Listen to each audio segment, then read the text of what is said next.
the regular meeting of City Council for January 24th to order with our Committee of the Whole.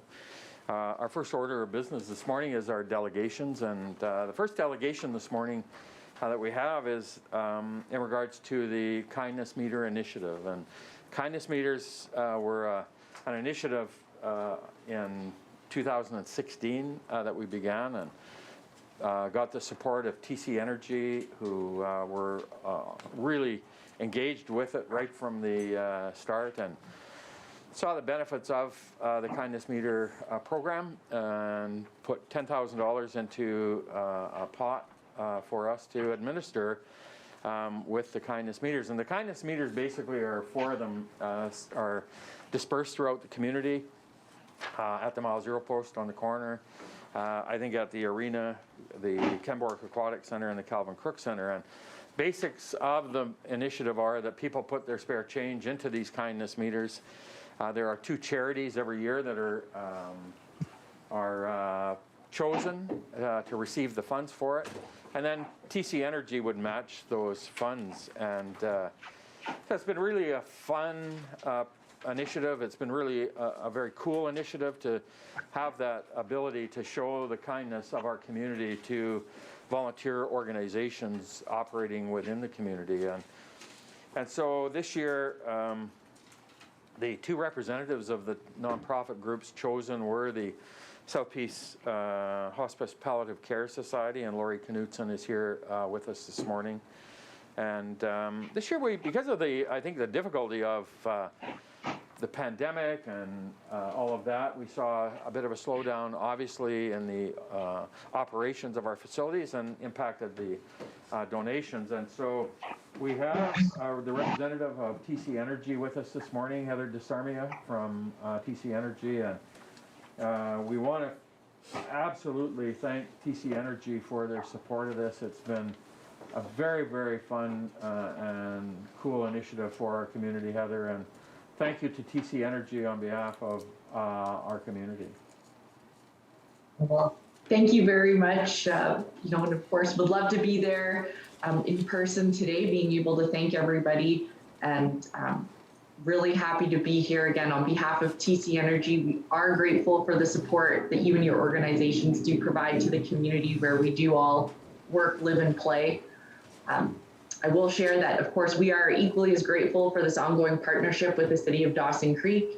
As the Mayor mentioned, we did collaborate on this initiative back in 2016, where we did work together to retrofit a few old parking meters to receive some spare change throughout the community.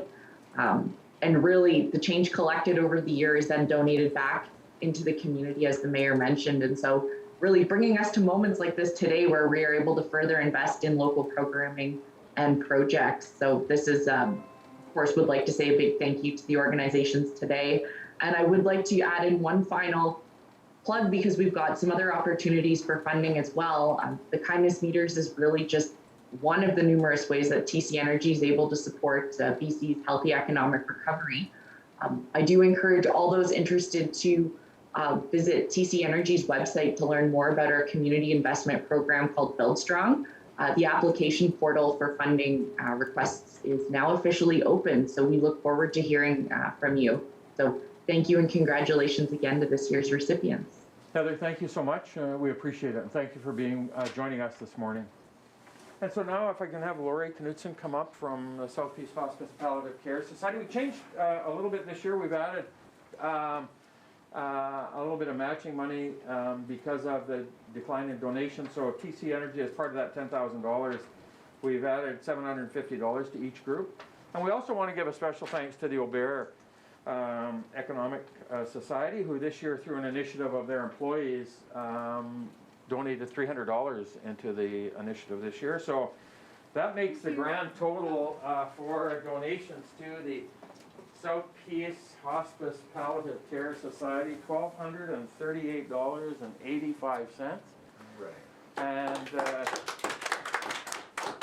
thank you so much. Yeah, congratulations. Thank you. Thank you. So I don't know if you want to say a few words on behalf of. I just want to thank the community for being so supportive and something that we feel is valuable for our community, and help out people at this time of their end-of-life care.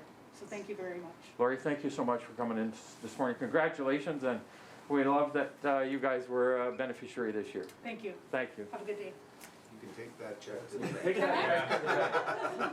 And the other, unfortunately, the other organization this year, Joanna Martins from the Kiwanis Child Care Center, were the other recipient this year. And Joanna wasn't able to join us this morning, but I do want to express our appreciation to them and congratulate them on the recognition this year. And hopefully the $1,238 will go to a good cause there for sure.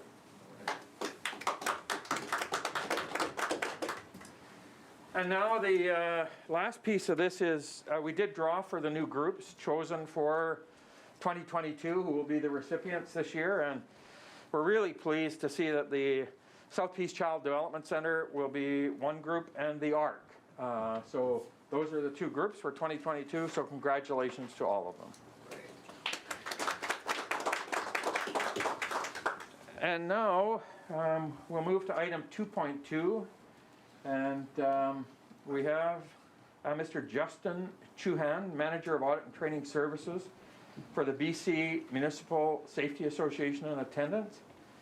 And this is a presentation for the City of Dawson Creek Certificate of Recognition. And Yinka is here this morning, and we'll just get Justin on the screen. Charlie, I wonder, can I get you to hand me the certificate there? Just thank you.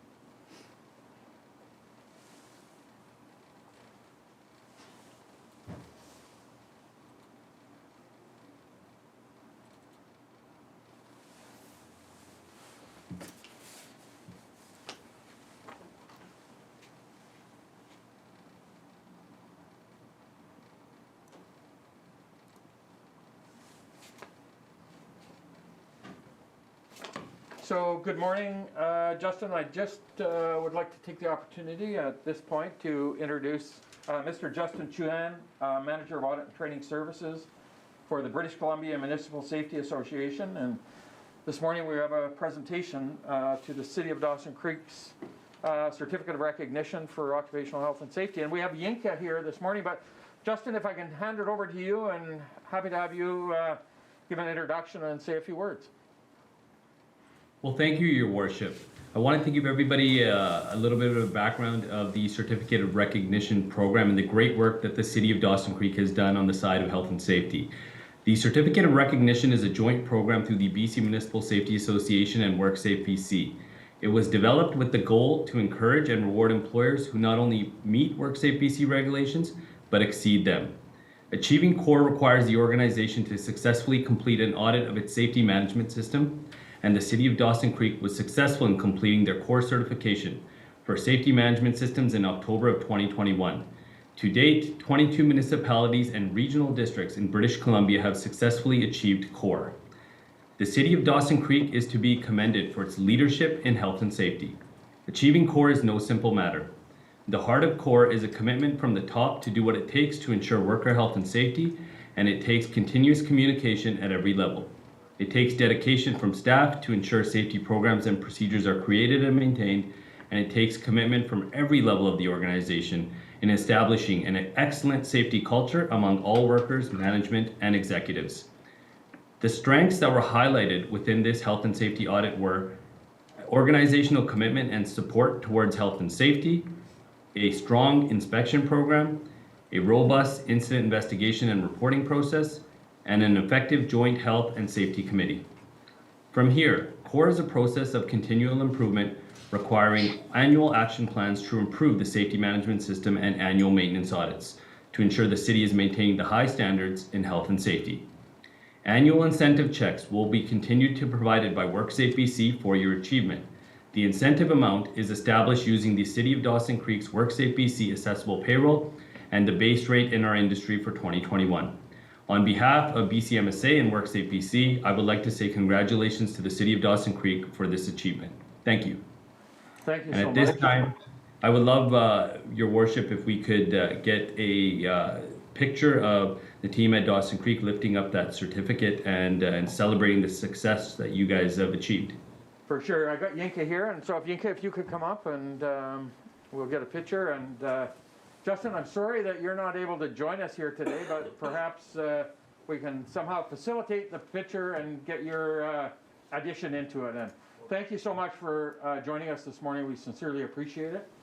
As we've said before, this is a process for us at the city in terms of encouraging, promoting, and supporting the initiative around health and safety of our workers and our city. And we love the work that Yinka's done in leading that on behalf of all of our administration and city council. And we say it, everybody deserves to go home safely every day. And we thank you for this recognition today. Thank you so much. Thank you so much. Good job. Thank you. Thank you.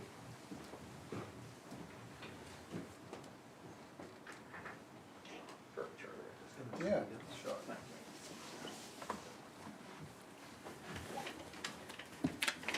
So that concludes our delegations. Is there any late items? New councillor business? Councillor Parslow? Thank you. Friday, I attended the Northeast Regional Advisory Committee meeting associated with NDIT. The meeting was held by Zoom, although there were some members present in the council chambers in Fort St. John. I'm just going to share the awards just so those who follow council proceedings and staff are aware of the scope of applications and what is getting supported. I find it very interesting. Chetwynd received a grant of $300,000, the district of Chetwynd, for the public library rebuild. They're building a new library in Chetwynd, and the $300,000 grant has gone towards that. The Taylor Curling Club, the district of Taylor put in for a grant of $112,000, which they received, and that is for the refrigeration replacement. And we know that we've benefited from that and so on. The one thing that I have an interest in stating, I'm pleased about, is that the Bear Mountain Cross Country Ski Club got a grant of $135,000 towards their groomer. Unfortunately, they applied for a BC gaming grant as well, and that was denied. So I'm going to encourage them to apply again, perhaps, to the NDIT. The Fort St. John Curling Club received a grant of $24,000 for the repainting of the curling club. Again, that's similar arrangement that we have here in the city. The curling club is, the facilities owned by the city, and the club operates under a 5-year lease. Chetwynd Spray Park received $30,000. The Boulevard Walkway resurfacing, $30,000 grant for the resurfacing in Chetwynd of that kind of nice boulevard they have. And Sequoia Heritage, that historic site at Charlie Lake, that society received a grant of $20,000 for branding and online marketing. I want to do something that maybe is a little unconventional, but I'm billing this as a show and tell. I've talked to Mayor about it. I'm kind of excited about this. There's a story behind this. I was asked to edit a book. It's the first book I've ever been asked to edit, but I think it's because of my science background. A friend living in Peace River, in collaboration with 30 other photographers in the Peace River area, has produced a wonderful book. The book is full of photographs and stories from photographers, field biologists. It's also the identification, everything in it is not only in English, it's in French, and also in Beaver and in Cree, where possible. So there's 350 species featured and identified in the book, as well as landscapes, northern lights, and aerial sites. It's a wonderful coffee table book. And on delivery, there's 2,200 of these books were published by Friesen. The bottom book in a number of the boxes, the back cover was slightly damaged. I can see a slight damage here. Friesen, a fine company, paid for those, refunded for those. And there was a collaboration between myself, the author, and Friesen, that these books be donated to the libraries. So each public library will get one of these in the North Piece and South Piece, and every school library. And I think the retail value of that is about $7,000. So I'm excited about this wonderful book going into the schools and into our public libraries. So I'll be delivering them during the week. So that's my show and tell, but I think it's good news as well for our communities. Thank you. Thank you, Councillor Parslow. Councillor Wilbur? Thank you, Your Worship. I just wanted to update, I did attend the BC Naturals Resource Forum online all last week. Some great sessions and panels. And I noticed this morning my email's starting to fill up, so I will forward all of the information I collected, because I did attend every single exhibit booth. And I tried really hard to stay ahead in leader points, but I got my butt kicked on the last hour. So, however, I did enter a draw with Community Futures, and I won a desk clock. So when that arrives, I'll bring it to City Hall, and I'm sure we can find somewhere to put it. It looks like it's a lovely addition that we can add to City Hall. So I will send out information as it comes in, but it really was a great job, and kudos to the organizers, because that's got to be a lot of work. Perfect. Thank you, Councillor. Any other councillor business? Councillor Earl, go ahead. One quick follow-up, notable to Councillor Parslow's plug for the book. If locally interested ecology enthusiast was looking to purchase a copy, would they be able to find one at, say, the Art Gallery, Councillor? Okay. Yeah, they're available in the Art Gallery in Dawson Creek. And when they run out, I make sure they get a restocking. Thank you. Thank you. Item 5 is the adoption of our minutes. Minutes of our regular meeting of council for January 10th for adoption. Move, Councillor Wilbur. Second, Councillor Kemp. All in favor? Opposed? Carried. Thank you. Excuse me, through your Sorry? worship.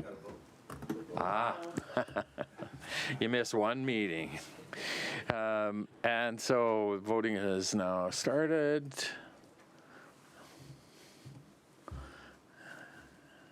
And good. I noticed how polite they were to you, Dale.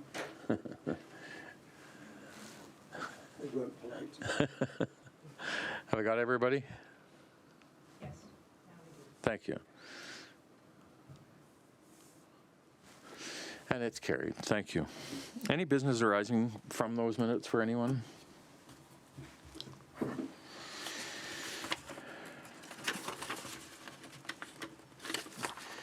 Item 7 is our correspondence. 7.1, we have a letter from Tyra Henderson, Corporate Officer for the Peace River Regional District, regarding the economic development model for the Peace River Regional District. This topic, and before we get into a motion, I'd like to give an update on it as the PRRD director at the board. So over the years, there's been a couple of iterations of economic development through the Peace River Regional District, of which we were all are a part of. There was the South Peace Economic Development Commission and the North Peace Economic Development Commission. And those two commissions operated and functioned over the years, and the directors of each of those commissions would meet at the beginning of the year, set their budget for initiatives that they were going to undertake, and then the requisition would take place and the funding would be put in place by the board. And then the City of Fort St. John, because they had their own economic development function and process, withdrew from the North Peace, and it became a little bit, I guess, a little bit more difficult in some respects with the economic development, because it became one where people were starting to say, look, we don't see any value in this particular initiative and or this activity that the board were going to undertake, and so it evolved into a process where the two commissions were merged, and it operated as a single entity through the Peace River Regional District. And all of us as directors would bring forward ideas, initiatives that we would have for consideration for economic development. And then each of the directors then would bring it back to their respective councils and or through their own discussions and decide if they were going to participate in it or not, and participate in the funding or not. And then it was discovered that we weren't really operating the economic development model and function appropriately under the bylaws, the standard letter patent bylaws that existed for how you requisition money through the PRRD. And so last year, I guess, we undertook a review of the economic development process through the Peace River Regional District, and said, what is the function, what is it that we want it to deliver, how do we want it to deliver, and who should participate and how would they participate.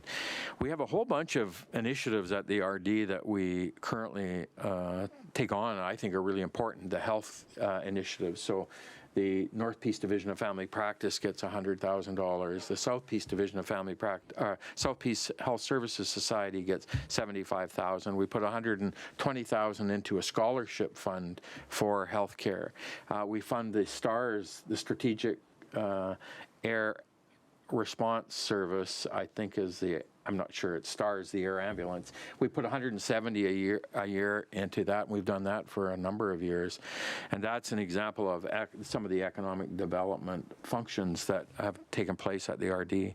And so now we've done this review and hired a consulting firm to look at it. And moving forward now is the request that we, as each of the communities, review what was provided and give some direction in terms of what our consideration would be for an economic development model within the PRRD and our participation in that. I still think the healthcare is very, very important. Tourism has been another one that I think has been really driven lots of activity. I know that the Tumbler Ridge Geopark, the museum, the Exhibition Association in Dawson Creek, a number of other initiatives within the region have benefited from funding from that function and requisition. And so today, it's my opinion and belief that we're stronger promoting and developing economic development initiatives regionally. Tourism is a good example of that. The health as another really good example of that. And feel that, and that's how my position that I've taken at the board is that I honestly believe that for us as a region, when you can be participating together in initiatives that you agree on take us down a road that we all benefit from in a way that it makes us all stronger as a region. And I believe that's the way we should move forward with it. And So I'll stop there and I'll ask for anybody have any questions or comments or Councillor Parslow. So I take it the city of Fort St. John will continue to operate independently? Well, I think that everybody's doing that consideration. I'm not sure that they have an economic development process, function, staff, and I think Chetwynd, the district of Chetwynd, similar, have their economic development. I think the district of Tumbler Ridge, we operate it through the function of the mayor. So I think everybody has their own, but you know, the healthcare one is an example for the scholarship funding, the North Peace Division of Family, all of those things are a benefit to all of us regionally. And so I'm not sure what Fort St. John's involvement will be and what their preferred model will be. So Yep. just, there's a number of questions here. So just based upon what you said, and you're the person who knows so much more about this than any of the rest of us, is Fort St. John contributing to those regional ones? Let's just talk the healthcare, right? Are they doing their own thing, or are they contributing funding to this regional aspect? Because you've identified tourism as well, health stuff, but I also know that there's a lot of competition between communities for securing health people. So are they not engaged in those things and doing their own thing, or have they agreed to support those clearly regional initiatives? Yeah, I think they're in the health ones. Everybody's in. Okay. And so let me give you an example. We secured $50,000 for our exhibition association 2 years ago, and so Area D, Area E, Dawson Creek, and I forget who else. Puscoopy were the contributors to that. So Sure. that model was one where people could pick and choose, but the healthcare ones, the stars, the healthcare, the scholarships, all of those things where everybody was in. It makes sense. Yeah. Good. So one of the questions that the consultants asked that I circled, one of the questions basically says, what are our long-term plans and marketing strategies? And I wasn't sure if the question was directed to asking the city or the regional district, because I'm not aware, okay, of the long-term plans. I know what we support because that's always brought back by you to council, but I was not aware of the regional district having any long-term plans. I'm not aware of the marketing strategies. I can't find anything in there, in the material. And again, I'm not sure if the question is asking us in their consultation what they are, or if they're asking the regional district. Yeah, that's to the regional district, and so so the first thing is, what model do you want to have? A regional model? Do you want to have a model where municipalities can go in or go out? The regional district directors have their own kind of their input into it. So it's right now it's that determination of what kind of an economic development model do we want to have and see, and is it a regional one? And then what are the marketing strategies? How are you going to develop that? What are going to be some of the strategic pillars that you include in it? And to me, I use those first two, health and tourism, as two really important ones. And all of us have tourism initiatives that we could benefit from regionally, in my view, if you had a strategic marketing plan in place with some key deliverables. So that's the first piece, is the model that we need to agree on at the regional district. Okay, well, can I just ask one question? Sure. And then, so I'm looking at a slide here, and it's got proposed function and purpose. And it says focus area funding. And then the objective is securing infrastructure funding. Let's just focus on that. Now then, is that infrastructure for the regional district, or is that helping us get City of Dawson Creek getting infrastructure funding, or the village of Puscoopy? Because I have a tough time understanding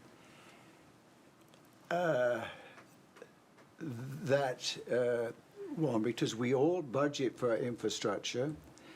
The city has been very successful in securing senior government support. I mean, just take the 8th Street Bridge or the 104th Avenue, is it? 102nd Avenue, 17th Street, sort of. So what is that all about? Yeah, it's primarily regional district infrastructure that we would be talking about in there, but it may be where it crosses over into a municipality may want to partner, and 3 or 4 of us may partner with an initiative like we did with housing as an example. So the model really is at this point just saying, look, these are is it a function that we want to, a model that we want to pursue that will be a regional model? Or is it something different that you want to build? And at this point, I have no sense in terms of what the majority of the board are feeling in that regard at this point. Yeah, because there's other areas on that slide, you know, single window for contact and data for the region. Yeah. So is that, again, the regional district or... If I can give you an example, the broadband, rural connectivity, rural and remote. So not only if we can develop a strategy around building connectivity in the region, it will benefit not only the regional folks, but also some of those smaller communities today that don't have high-speed capacity, like Chetwynd or Hudson Hope or Puskupi or District of Tumbler Ridge. So there's an initiative that's ongoing as an economic development initiative that's going to benefit the entire region and some municipalities who may require it. City of Fort St. John and Dawson Creek, because we have high speed and we have the fiber here, it's not as impactful to us. But that's the aspect in terms of the difficulty of this, in terms of developing that regional model that you all are in, even though it may benefit some more than others. Just the basic question is, would we be better off if we kept all the funds within the city? We don't, but we don't request it. There's a levy, though, isn't there? Through the regional district, if you participate in a particular function, right? Only if you're in. Okay, so Fort St. John that levy doesn't apply to them. Right. Councillor Dober?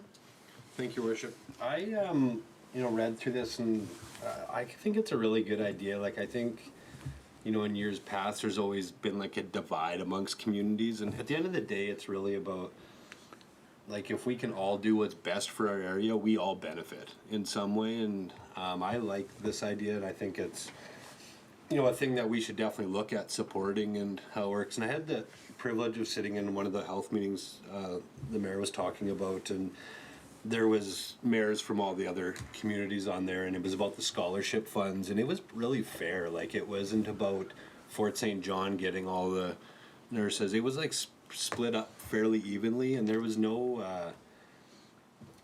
egos, I guess, on that, like in that meeting about like we should get more or anything. It was really just about doing what's best for our whole area. And yeah, I don't know, I'm supportive of this. I think it's a good idea and a good thing if we can gain from it. I think there's still some stuff you have to look after locally, but as a whole, we're all in this together, and the Peace Country is a whole, right? So thank you. That old adage, I don't know where I read it, but you can go faster alone, but you can go further together.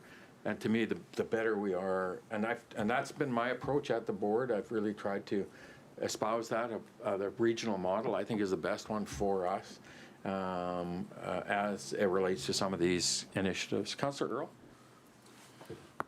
Thank you, Your Worship, and I don't disagree. I think there's a lot of potential in collaboration between our respective areas throughout the region, and when people come through here, they no doubt view it as a region as they travel through. So I think being able to tell a comprehensive story as you guide people through, and having with respect to tourism and stuff like that. My one concern, I guess, echoes some of the sentiments expressed by Councillor Parslow. Is I also worry there's a potential for redundancy or individual municipalities replicating the work of a regional entity, and I would hope that whatever model emerges allows for that collaboration and communication between, you know, whether, I mean, you yourself serve the economic development function, but I know a part of our economic development with respect to tourism is contracted out to Spectra. And it would be my hope that whether it's Tumbler Ridge, Dawson Creek, is you want to make sure that people aren't just operating in their own little silos, independent of one another, so that we're, you know, even though it's a different budget from a different entity, the money's all coming from taxpayers, and you want to make sure they're not duplicating the same effort. And then secondly, when you say regional assets would primarily be kind of what's benefiting, I know towards the end of the month, we should be getting a report back on future development plans around McQueen Slough. Would that, an entity like that qualify under this model, or would the intent be to benefit sites like that under this model? Yeah, I think that's the one of the aspects around the tourism component that you say, look, from each of our respective areas, we are developing initiatives that are specific to our own communities. And so Area D and Leonard Hebert to McQueen Slough saying, look, and in partnership with the city and Village Puskupi say, look, that's an important asset for us. And we see it as being a regional initiative, so we want to bring it forward under the regional model for tourism to help develop it rather than it be solely on the backs of one. And so, yeah, I absolutely, to me, that's part of what the regional tourism and the regional economic development model would it be intended to do. I think, to me, the thing that we all have is our own economic development initiatives that we take on by our communities, but can we find a way to ensure that we leverage what we're doing locally with the regional model to ensure that we make the best use of that? And I guess the thing I think about is that, you know, we do our hockey events, we do our Mile Zero Cruisers, the car show, we do the exhibition, we do all of those community events, but would we, if we had a regional, to Councillor Parslow's point, a regional marketing initiative where we say, look, when you're coming to Dawson Creek for the exhibition, don't forget about the Geopark, don't forget about the Chetwynd, don't forget about the amazing scenery that exists within the region. So if we market and do it regionally, not only do you leverage your own initiatives, but you leverage that regionally. I just think that's the strength for us, and how we can maximize the value of what the dollars we spend, to your point, one taxpayer. Okay. Thank you. Councillor Wilbur? Thank you. I do like this model. I mean, it's not that they're not doing economic development now as a synergy, but it, as they say in the PowerPoint, it's kind of ad hoc, so people are coming forward, but there's really no structure. So what I like about this is that it puts structure to the regional district, but it also allows all the communities to know where they can assist, or they can be a part of, or they can choose not to. So I think that's better than kind of the ad hoc system that they have right now, which is what we've been functioning under. So I actually like this structure of this model. Okay, thank you. Any further comments, questions? So I think if we could ask that we have a motion that we, the City of Dawson Creek, are supportive of a regional economic development model, participating on that basis through the Peace River Regional District. And I don't know, administration, do you guys have any thoughts on that? Brenda, Blair? Based on what the material we've got from them? That they're looking for that recommendation, I think, from us at this point, right? Through you, Your Worship, really it is a decision of yourselves as council. You represent council at the regional board based on that. So the direction given here today to you would be what would be carried forward to the regional board from our council. There are a number of alternatives, I believe 5 in the report as well. What I'm hearing is the council is recommending going with the recommendation, which is quite broad, I would say, gives you some leeway in your considerations with what's brought to the board. Yeah, that's all, I guess all I'm looking for at this point is at the board table when this comes, I'm voting on behalf of council, and I just want to make sure that I fairly represent your guys' views as best I can based on that. And what I've heard from the discussion in this council are supportive of that regional model approach to this. Councillor Dober? I was just gonna, you know, I was thinking about the motion, but I think we should, you know, maybe I can make a motion that we, you know, engage with the Peace River Regional District to make sure that there's, you know, I guess some benefit. I guess knowing a little bit more about what this entails, right? I feel like if we're, like, I don't want to be over-committing ourselves and not knowing what that means. So is this just, we're just looking at like a motion to direct you to, like, that the city is in somewhat support of it or learning more about it? How it works? Yeah, I think so, because honestly, I'm as appointed as the director for the city at the PRRD board. I'm representing the city there, but I'm there for the benefit of the entire region, not just representing Dawson Creek.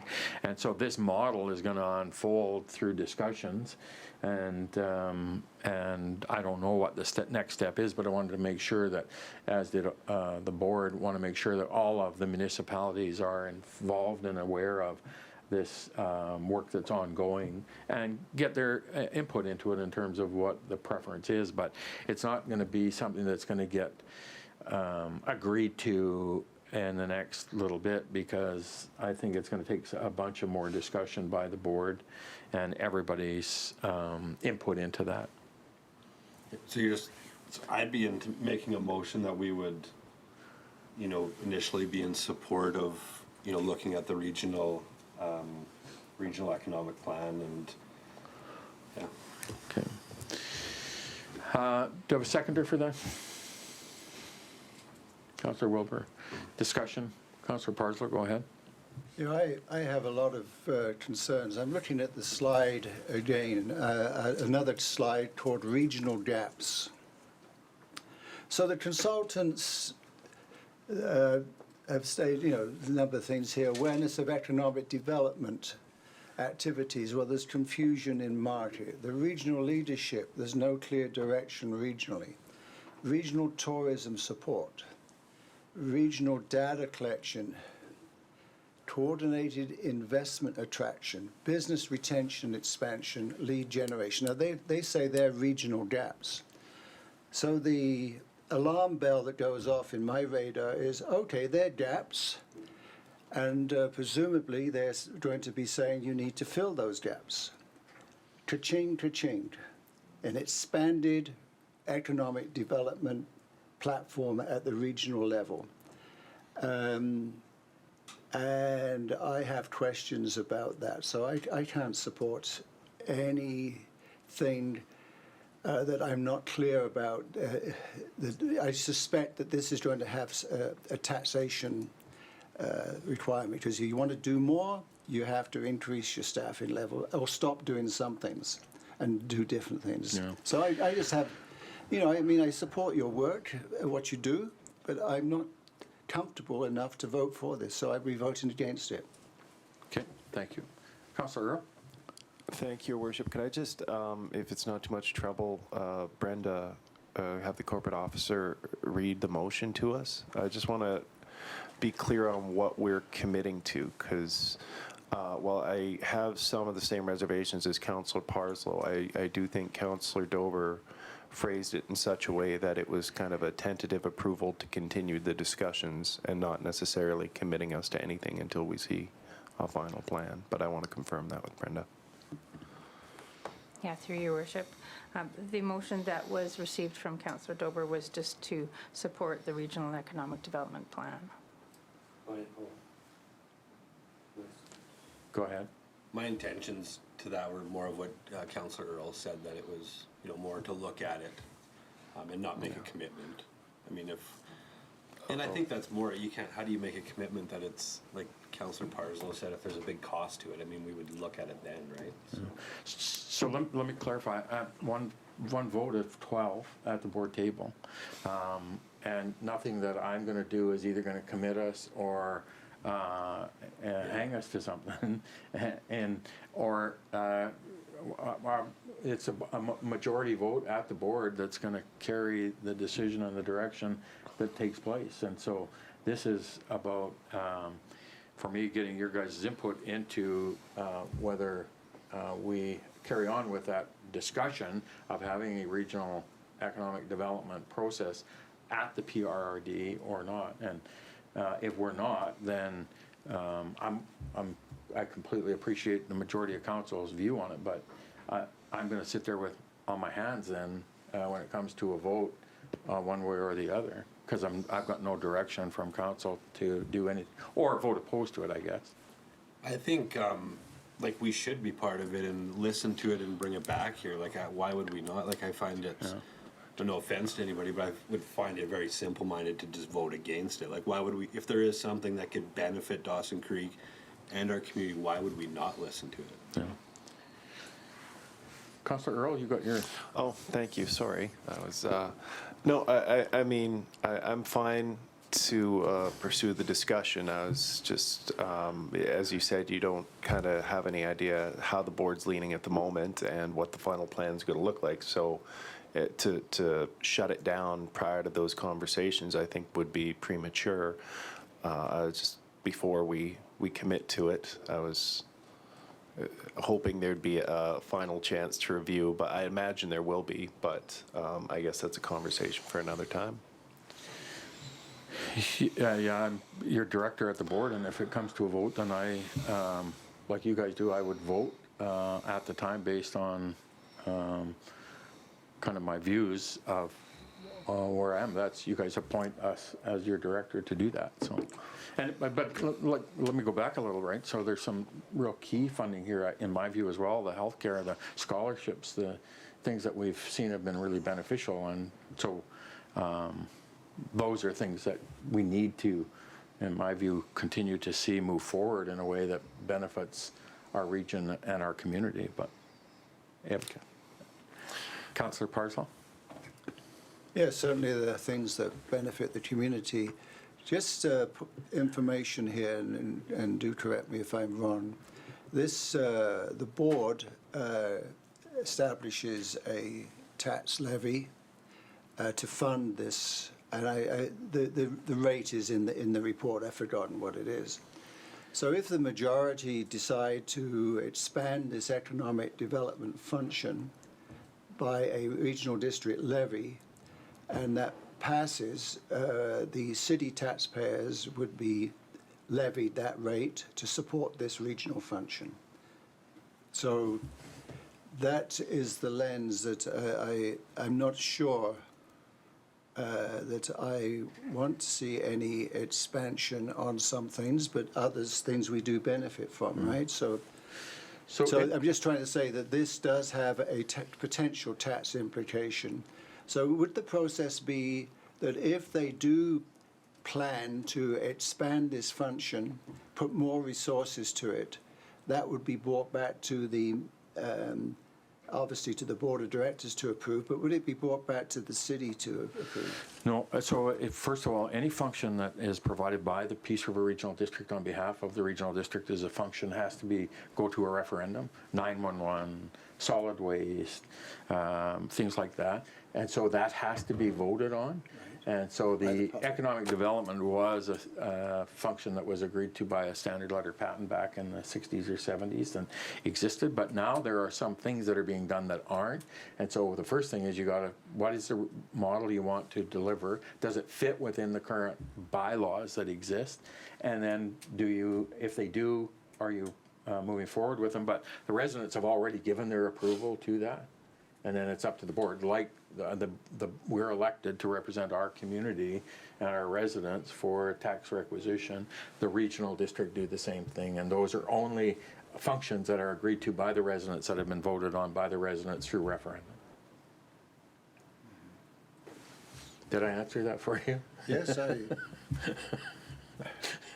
you know, the regional district is an interesting entity. You know, all these silos of budgets and stuff, right? And then you have some permission stuff, but we know that there's a great deal of latitude right, in some of those areas. Just take, for instance, the sub-regional thing for recreation, right? And there was a fair degree of latitude around what rate could actually be set by through that process. But that's set politically. That's The residents vote on it in terms of whether you're going to requisition the money or not, have the legal authority to requisition the money, and then politically, the politicians set the rate that they're going to charge for it. that's right. Yeah. Within the parameters. And some of those things are so broad, right? It's you could run an elephant through them. Yeah. Councillor Wilbur? As we go round and round. I just noted in the letter too that part of the regional district exploring this is that the way things were done was very flexible, but the ministry has confirmed that that model wasn't actually authorized. So really, it's about cleaning house, and I support the process of them looking at and developing a regional economic development model. I think it's well overdue. So I really think that's what we're talking about, is that we're supporting them doing the research to come up with a model of regional economic development. It's very complex and it's very controversial because everybody sees it from their own lens, almost parochially, in terms of saying, look, yeah, I don't see any value in this, so we don't want to be a part of it, and we're doing. So it is clunky and cumbersome. But to me, I guess my message at the board has been, I think we're better at a regional model for so many of these initiatives. Further discussion? So the motion is that we are going to support a regional economic development model at the PRRT. Yes. Are you ready for the question? Voting. All in favor? And opposed? Got everybody? And it's carried with Councillor Parslow opposed. That will be noted. Thank you, guys. Item 7.2, we have an email from Vanessa Isnardi, a program manager for WildSafe BC, in regards to a community program application. Councillor Parslow. Move the receive for information. Thank you. Do I have a seconder? Councillor Javetkov. All those in favor? And opposed? And it's carried. Thank you. And 7.3 and 7.4. Before we deal with these, Blair, could you just, these are the requests we have for lighting up the facility in City Hall. Can you give us a little, do we have that capacity and how?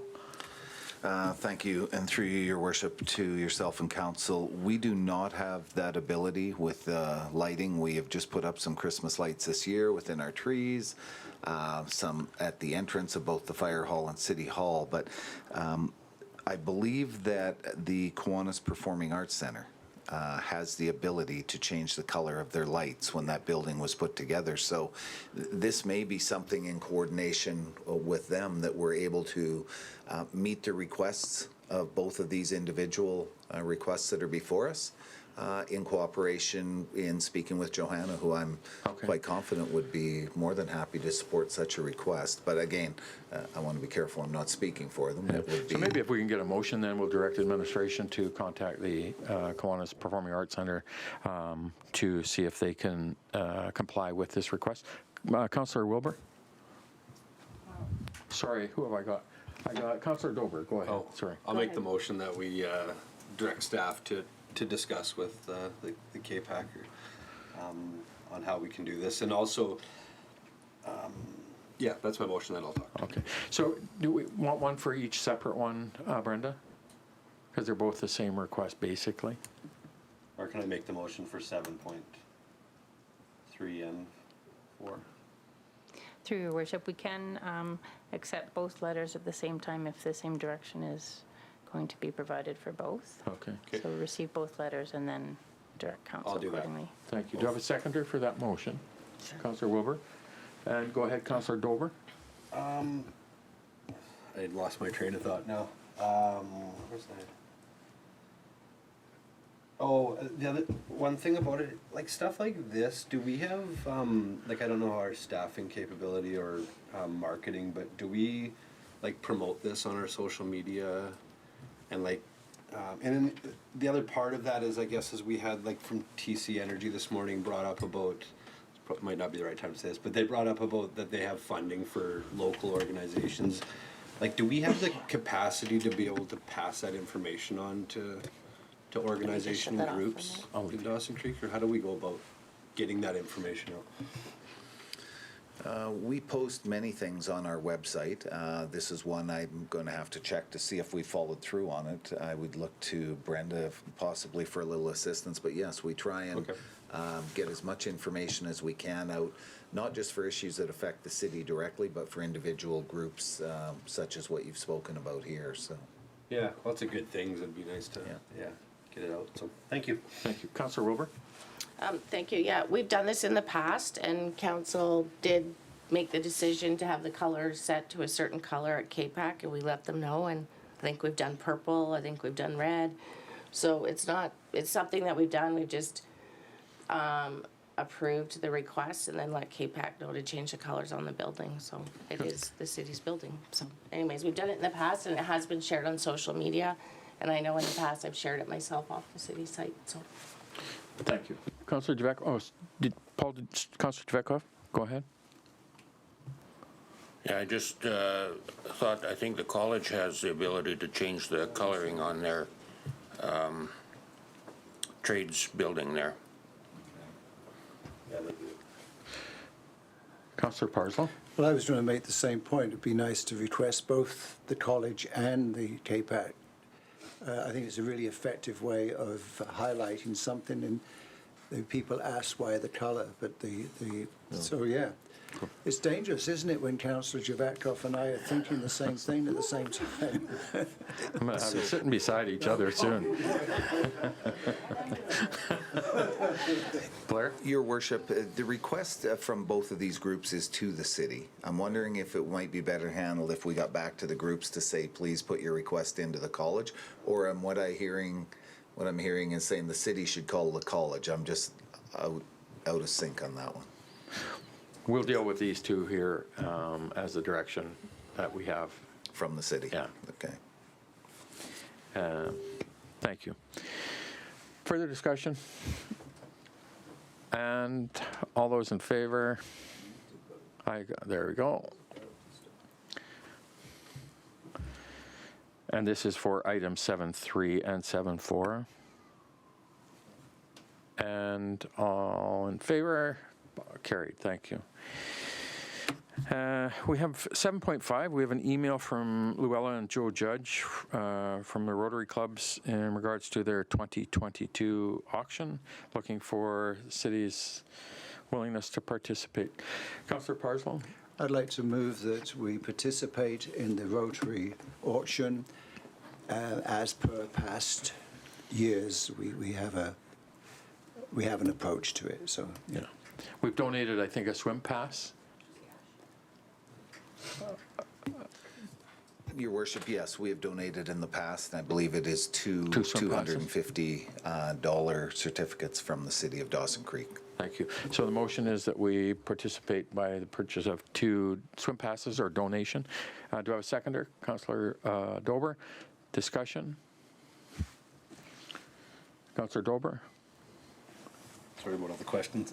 Just out of curiosity, do we have a budget for donations? Because obviously I think this is a great idea and they do a ton for our community and lots do, but is there a reason why, like, if we had a budget for how much we have for donations a year, like, it would even come to City Council? Maybe I don't know what the protocol is, but it seems... Blair? Comes your grants? Yeah, I believe that's where we're going to fund this from. The other one would be historically, I'm unaware that administration has chosen the requests. It's always come to the elected officials to make the determination on what their support would be for.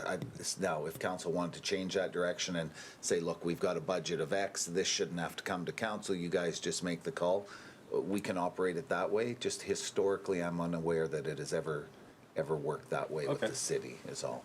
Thank you for clarifying. All right. Councillor Earl?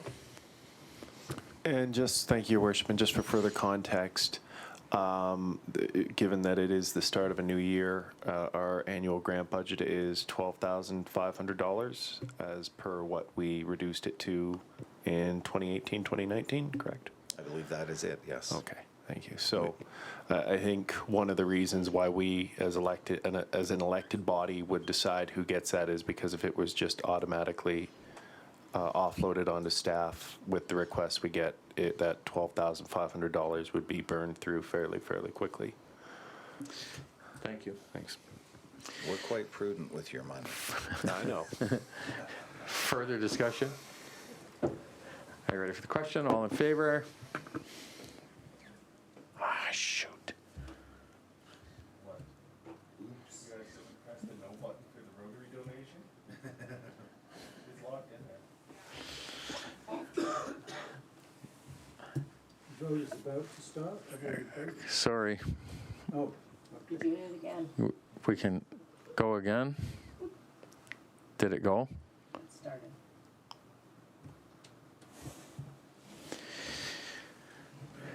I changed screen one time and it's carried. Thank you. Item 7.6, we have a letter from Tanya Stedel, our city grant writer, regarding our request for a resolution of support.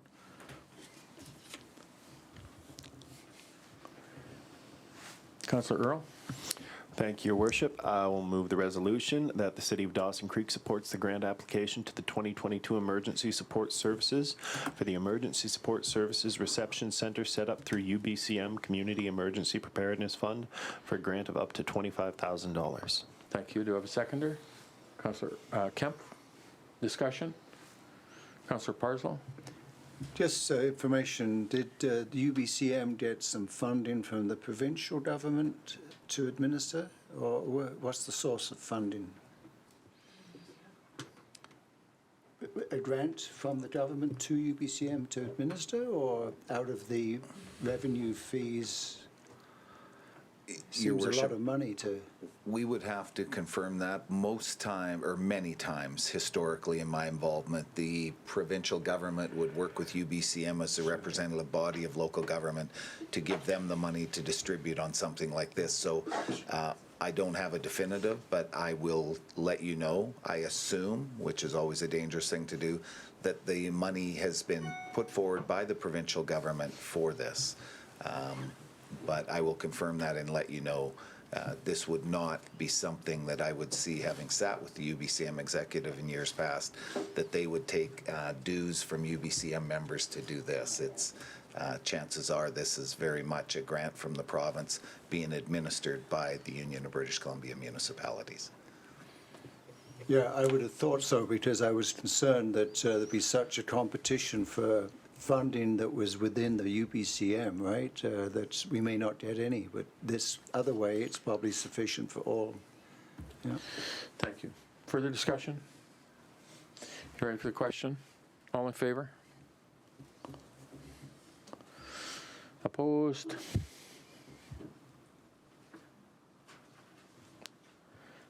And it's carried. Thank you. Item 8, reports. 8.1, we have report number 22005 from the Chief Financial Officer regarding our 2022 financial plan draft report number 2. Councillor Dober? Thank you, Worship. I'll make a motion that report number 22-005 from the Chief Financial Officer, reason the 2022 financial plan draft 2 report be received. Further, that the revisions included within this report be approved. Thank you. Do I have a seconder? Councillor Javetkov, discussion? Councillor Dober, go ahead. I had a few things. I'll try and be as quick as I can, but I was, some of this is new to me, so I you know, just, okay, so forgive me if, CFO can play new to me. yeah. So I guess I just needed some clarification. When I look at all like the mill rates and the market value rates and there's increases, So I look at, sorry, I'm just gonna pull part of it back up, but, you know, we got a 10% increase in residential, 6% increase in our market value. So as the market value goes up, our tax that we get in would go up, right? So does it offset the mill rate or what we set the increase at? Because obviously the BC assessment, recently came out. So are we gonna have an influx of tax revenue now, or is this something that you get in November when the budget's done up?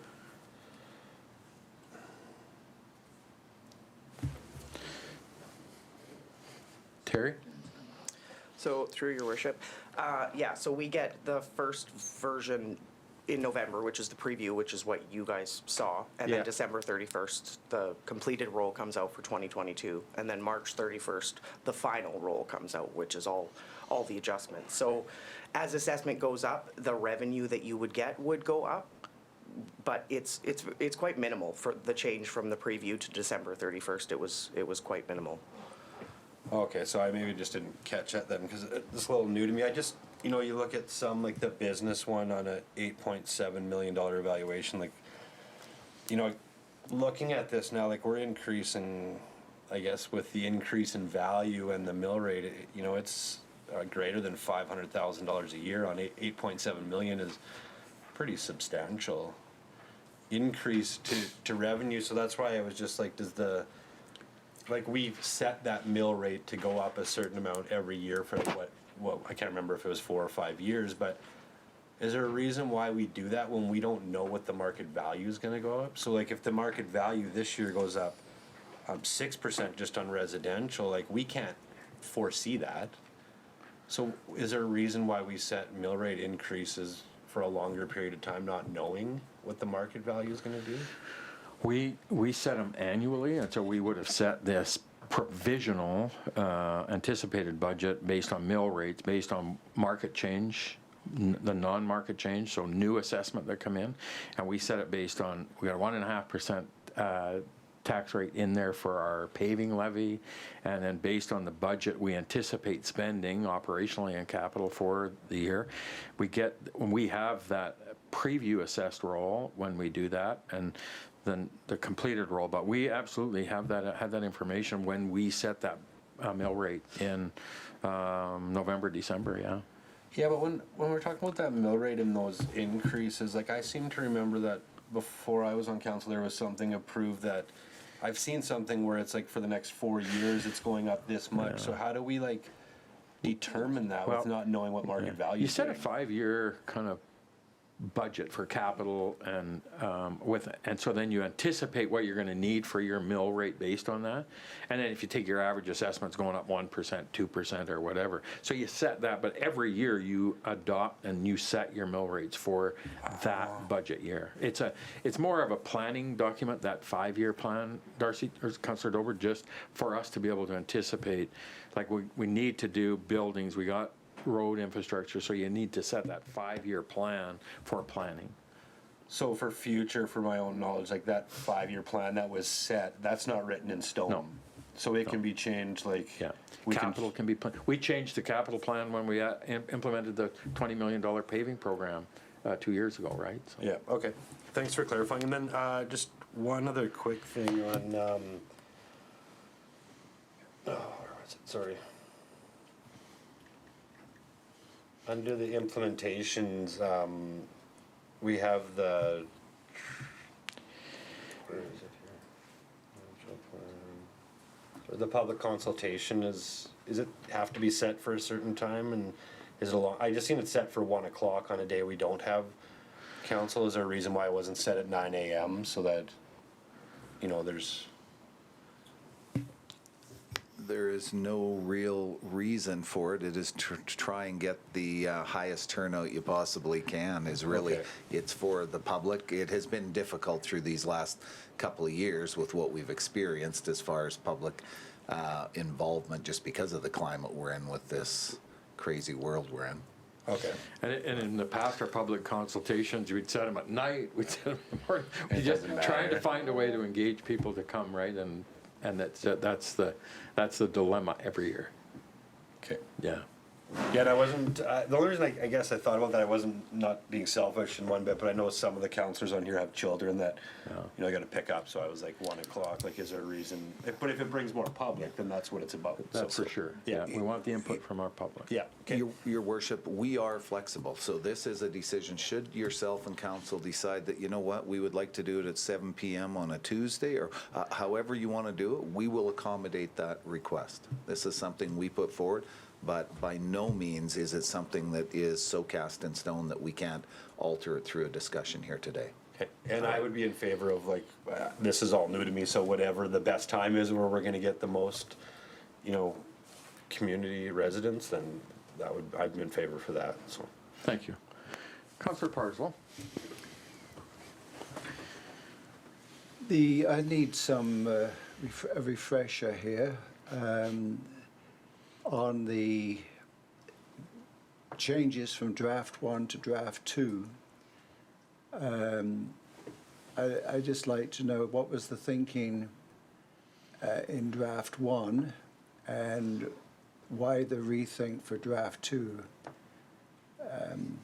Not that I'm not against anything here, I just need to understand what's going on. Terry? So draft 1 I can't really speak to because it was done prior to me starting. But draft 2 had some minor changes. So of course assessment changes revenue. A few things I noticed, there were some things that needed to be adjusted, such as somebody's wage wasn't in there, and council remuneration that was passed on the 20th is in there. Capital funding needed to be changed. Sorry, can I just tell you, I really do apologise. No. The question is only around the capital portion. Oh, So okay. no, it's my fault. Oh, yeah, okay. Yeah. Sorry. No, that's fine. Unless everybody else wants to talk about the whole budget, I'm just focusing on the capital. Okay. I'm here till 1. So in draft 1 of the capital budget, Flavia had internally borrowing of $1.6 million, but the more I looked at it, I realized that there was revenue from water and sewer infrastructure that could be utilized that wasn't being utilized. And additionally, PRA is 100% being utilized, the $6.64 million that we allocated to PRA. I just thought it was prudent that we don't internally borrow if we have the funds available in the 2022 year. So as it is set right now with the PRA estimated at $15.2 million that we're getting, which I think might be a little bit higher, we're only internally borrowing, well, not internally, from a capital reserve, $240,000.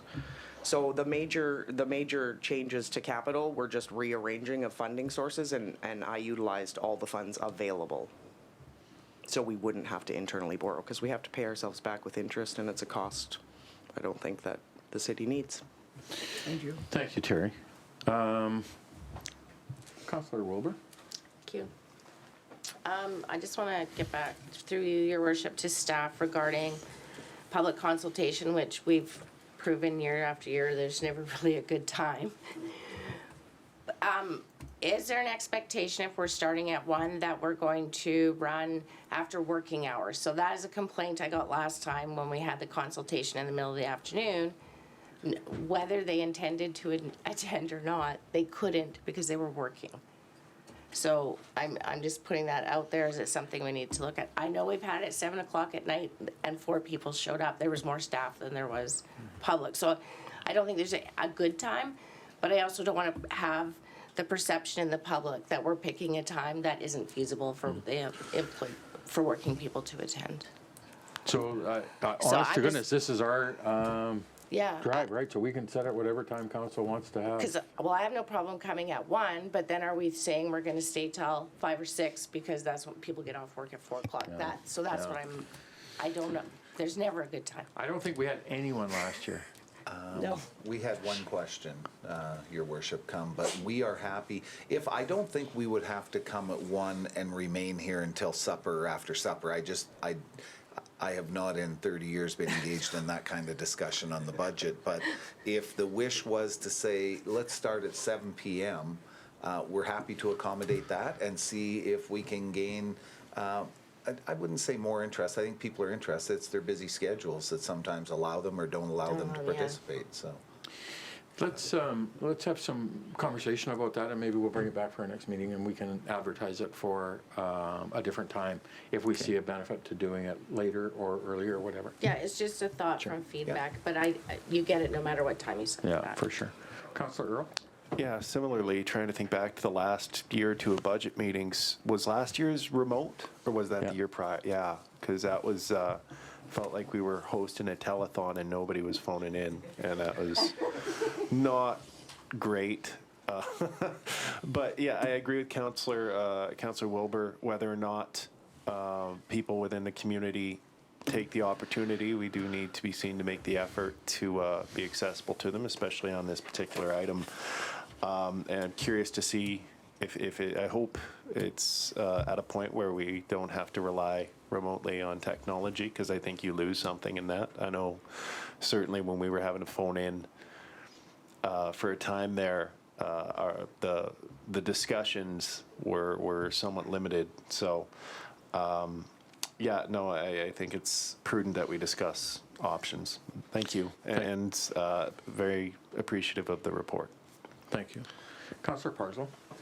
Just throwing out, I mean, why not we consider having the consultation begin at noon hour so that people can zoom in and join their lunch break? I note over the years that the vast majority of people in attendance in the evening are staff.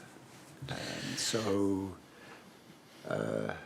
staff can access us, and we do have a number of noon-hour sessions, but why not? I'm not making that up. I know of other organisations that are doing that with Zoom, and they have several of them, and it provides their staff with opportunities. So given that 80% of the people engaged are staff, they can do it then, and everyone has a lunch break, I think. Sure. Yeah, we'll bring it back and put some consideration to that. Thank you for that input. Further discussion? Blair? Your Worship, just touching on the budget and the work yourselves have done and our finance department, a lot of work goes into these drafts. We call them a draft, but draft one that council worked on primarily earlier, that began, I think, as early as June or July. We started, I have to think back. So the question was, when there is additional revenue, for example, that comes as a result of the final assessment or whatever, the mayor and council yourselves made a decision a couple of years ago to try and shift the fair share revenue to capital expenditure, with a rate of 70% going there within 10 years and 30% remaining in operations, which would then the majority of that, if about at least half, would be used to fund debt repayment, which is used for capital. So a great deal of work is done. Having said that, when there is a slight difference in assessed value to the positive, which could see more revenue coming in, we are working on an asset management plan. I'll just refresh council. Right now, we have not put money away in our community for the replacement of the Ovintiv Center, the Memorial Arena, the Kembork Aquatic Center, all of our facilities. So any newfound revenue, as much as it is nice to say we've got it, we may be able to lower a tax rate here or there, you could do that. You would jeopardize your ability to begin to fund your capital asset program, which, these buildings are some reaching their age. So it's very important that as we communicate with the population out there, newfound revenue is nice. There is always a need for it within the city to fund certainly the capital asset management plan. We're working on that. We'll be bringing that forward for your consideration very soon. But again, a great deal of thanks has to go out to yourselves and to our finance department, to our senior staff and their teams for the work they put in. As it looks easy when we see a document like this. There's many hours that go into it to get to this point. So thank you. Thank you. Thank you, Blair. Anything further from council? You ready for the question? All in favor?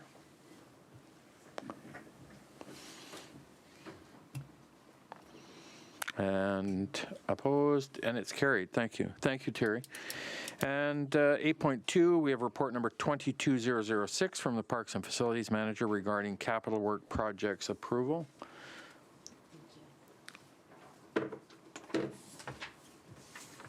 No, thank you. No, thank you. This gets into a little bit of, I think we had this discussion a month ago when we were talking about supply chain issues and worrying about being able to access some of the services and products that we're going to need to carry out. And we talked about it for our paving and water and sewer, but administration have also had the discussion around some of our other projects. So this is a request in regards to doing some pre-approval of some capital services that we may require. Blair, do you want to speak to it in terms of just give council some overview of what we're asking? Thank you, Your Worship. We did speak about this earlier with our department under Public Works, what we had to order, whether it be materials. There is a concern about receiving product in a timely manner. So what we're asking for is the ability for our facilities to be able to go out as well, to tender on the projects early.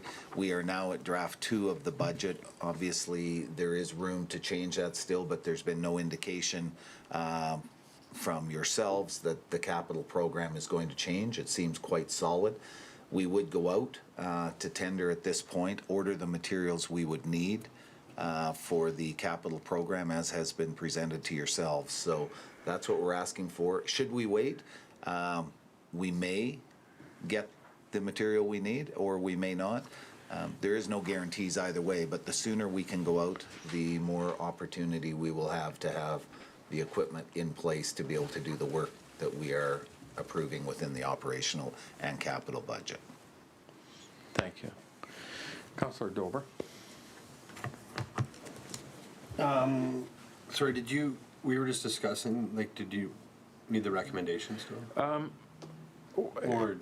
I had asked Blair to give an update, and now I'm looking for a recommendation. Okay, that's what I was, I'll make the motion that, report number 22-006 from the Parks and Facility Manager, reason 2022 capital work project approval be received. Further, that section 2C of the purchasing policy be waived to provide staff with the authority to proceed with the purchase required for the 2022 capital projects prior to the adoption of the 2022 financial plan.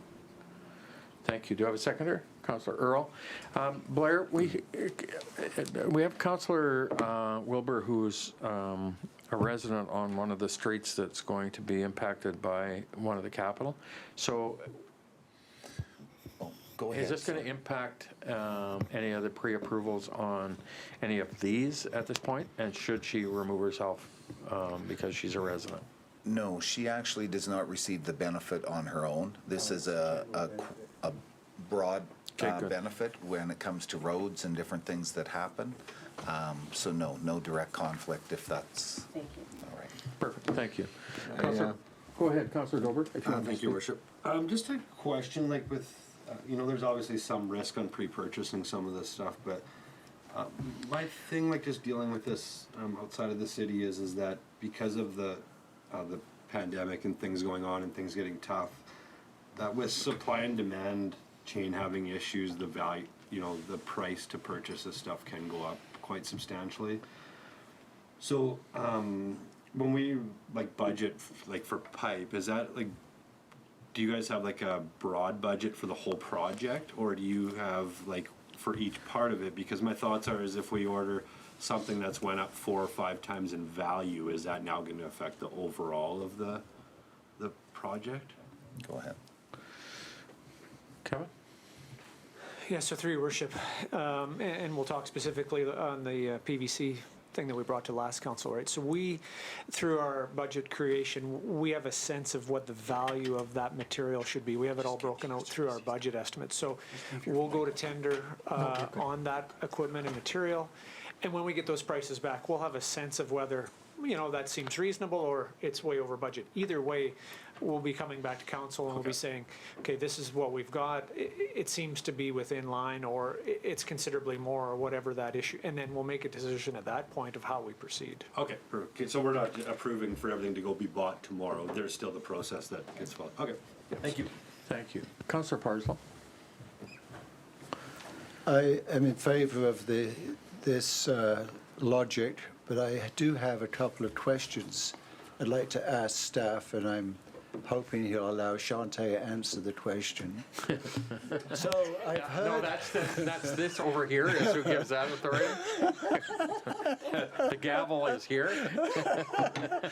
Which is going to be planted on my head.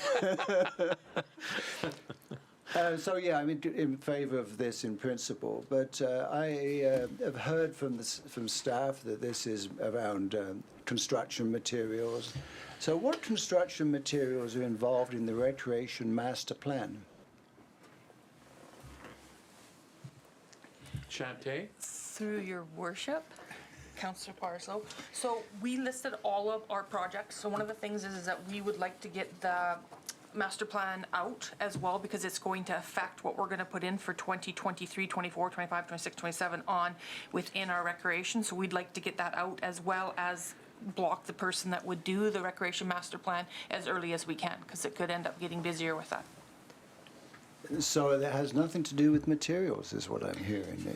That's correct. So are there any other non-material propositions that you're trying to slide in under this umbrella?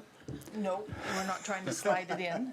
So the recreation master plan would be the only one. All the rest of them would be necessarily development. Rotary Lake redevelopment is taking away things, but we are going to have to buy grass and dirt. So the rest of them would be materials. So, a more serious question around Christmas decorations. I really love the Christmas decorations. Are we adding to that, though? Seriously, I mean, I thought they... How big are we getting here? Are we trying to, capture who It is the intent that there is additional purchases forthcoming. I mean, I don't know how many people remember many years ago, City Hall was lit up quite good as one of the central pieces with a sleigh on the roof and reindeer and so on. This is really aesthetics of the city participating in Christmas. So the issue there, we've engaged in some discussions with some providers already, and it seems to be getting tight if we're not out in the next little while, believe it or not. But again, that is council's discretion to say, look, we support that. It's been in the capital budget, and should council say, you know what, we're going to rethink this, that's the direction we take. But I really like, honestly, that on that topic, I really like what we've done. I think it really has brightened up the downtown, and I like the idea of us picking away at it slowly. It's expensive, but picking away at it every year and adding to it and make it a real sense of pride and joy in our community. So it could be Las Vegas North. Bug. Oh, no. But that's unfair of the mayor to say that. I've been clear with staff. I love the appearance of it, but maybe this is a tourist plan. Come to Dawson Creek at Christmas time. Sure. Look at the decorations, yes. Awesome. Further discussion on the motion? You ready for the question? All in favor? Opposed? I'm struggling whether I should vote against it. Yeah, well, it's in favor, thank you. And with that, it's 10:30, and so we'll take a 7-minute break for a recess and be back at 10:40. So we'll call ourselves back to order, and we're on to item 9, our bylaws. We have report number 22007 from the corporate officer regarding fees and charges amendment, bylaw number 4516.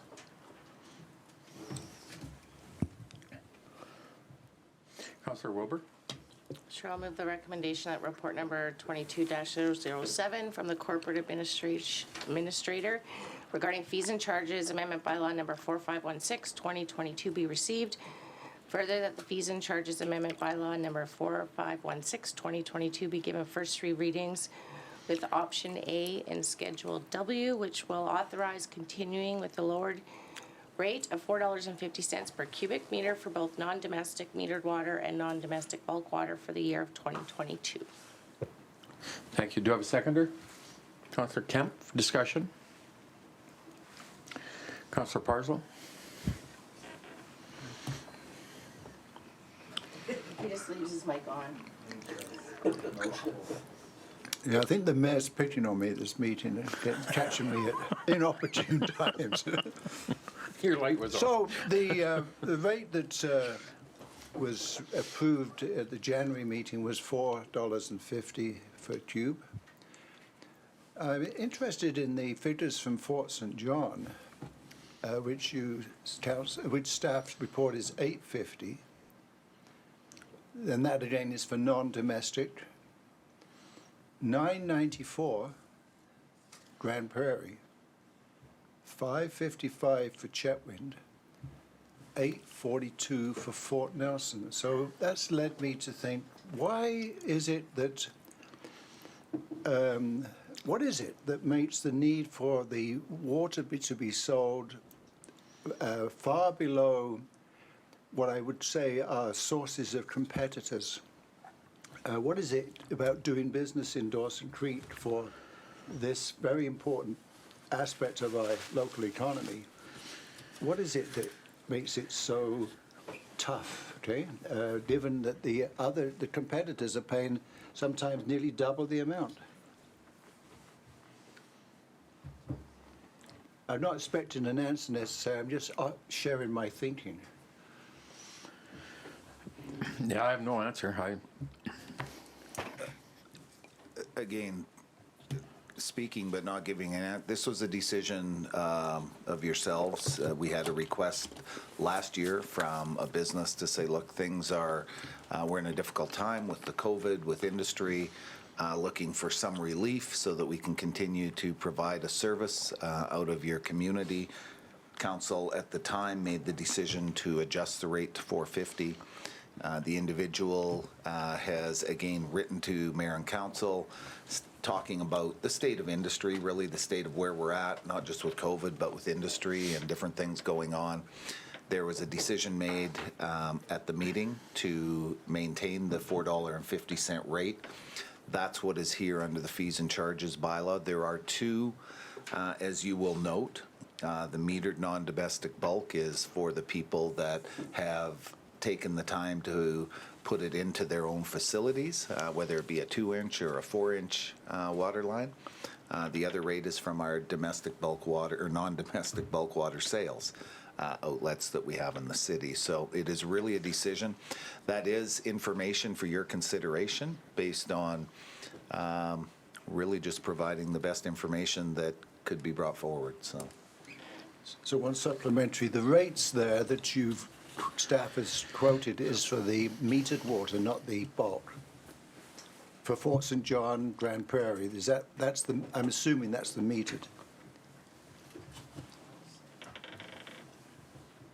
Kevin? So through your worship, that is the price for bulk dispensing water in those communities from what I could get. So I don't know if those other communities have similar setups as we have a couple businesses in our community where they have essentially bulk water in those couple of shops like we do in our community. So I'm not sure, but this is the information that I could get reaching out to those communities of what they sell for commercial water sales.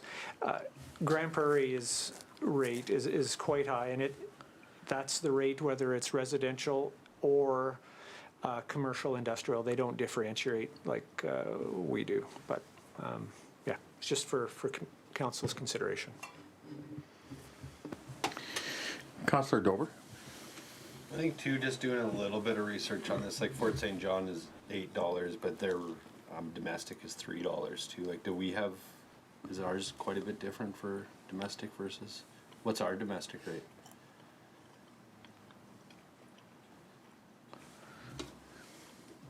Kevin? So through your worship, I would need to pull it up to get the exact price, but it's in that neighborhood. Terry, are you going to just take a quick look at the bylaw? But there is a considerable difference between the bulk for industrial purposes versus, drinking water essentially, right? Yeah, and these are all self-sufficient, like funded within themselves, so, like the supply and demand of everything, we have abundance of water, so that might affect why we're a little bit lower than others. Yeah, Possibly. perhaps. And we haven't adjusted that rate in a number of years. I think the last time that we looked at the, other than an escalator of 2% annually, it's been probably 8 to 10 years since we've made a significant change on that rate. So, that's part of it. The request from the business talking about, obviously they're looking for lower rates and that they may need to go elsewhere to get product. The only thing I can think of is that perhaps maybe some of their competitors are not utilizing treated water. Maybe they're using fresh water and getting that for a lower rate. Because if you look at these rates, I'm not sure where you can get it cheaper than Dawson Creek, but maybe they're using raw water from other sources. Dugouts. Yeah. Blair? Your worship, the domestic bulk water, $3.94. That's what we're at, is $3.94? Yeah. For 2022.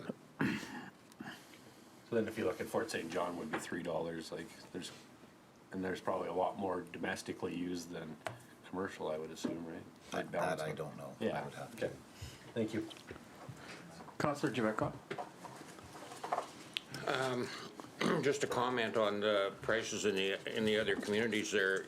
You'd have to know how much water they're selling at that rate. I mean, they may have alternate sources, so without more information, you wouldn't be able to determine that, or what the competitiveness would be. I had a question on the graph there that shows the loss for 2022 and 2021. It shows no loss for 2021 for the non-domestic bulk water users. Those are the ones that use our filling stations. So last year we didn't lower the rate, but this year you wanted to lower the rate for those as well, eh? Through your worship, yes. There's actually a discussion occurred, certainly amongst administration, with the concern that there is an unfair advantage under the community charter if you separate those two. So Okay. That's why we're bringing them both under the same this year. Okay, thank you. Councillor Earl? Thank you, Your Worship, and thank you, staff, for the report. Certainly, I looking at the comparative rates, it is pretty stark, the difference, but I also can't help but come away from this feeling like I need to do a bit more research into this because there are a lot of variables above and beyond just the rate that go into it that may result in us not necessarily comparing apples to apples. So, but to Councillor Dober's point, and for the a point made by Councillor Dober, and for the knowledge of the public, these are self-liquidating accounts. So the revenue we're foregoing is going to come from somewhere. Through you to staff, how do we recoup that, or do we just cut somewhere? Or is it just less money going into reserves, presumably? Thank you. Through your worship. So each year, as you have rightfully said, this is a self-liquidating utility. It has to be standalone. So for the dollars that we reduce on one side, it has to be made up somewhere else. So the rates we charge are not a straight break even. We actually have a reserve that we have to plan for future works and so on. So I'm looking to Terry, but I believe the difference in what we had projected versus what we see now through, should this bylaw pass today, will be made up through the utility itself, which is a contribution from everybody into that utility. Is that fair? Okay. Thank you. Thank you. Councillor Dober? Thank you, Worship.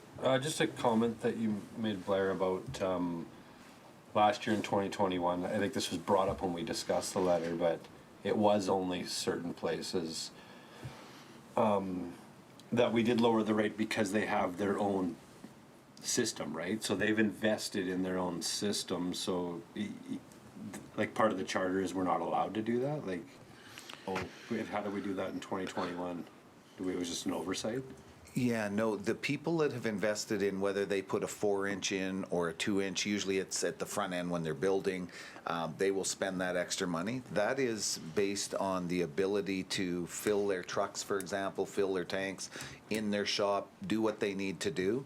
It's a business decision made by individuals that says, look, I would rather do it at my place of business than go out and fill up at the non-domestic bulk water fill station. So that doesn't offset their price. They've made that choice to have that larger water line and metered within their business, but it's a benefit to them. It's how they choose to do business. It's a business decision. Well, I completely understand that, but surely there's a savings to the city by them having their own metering system and not tying up one of ours, is there not? I couldn't see how. No? No. For maintenance and... Yeah, no, we maintain, and I would look to Kevin, but I couldn't see a difference whether a person is filling their trucks up in their shop or whether they come out to the non-domestic bulk water spout and fill up there. There's no direct saving to the city? Not that I'm aware of, no. Okay. Thank you. Councillor Parslow?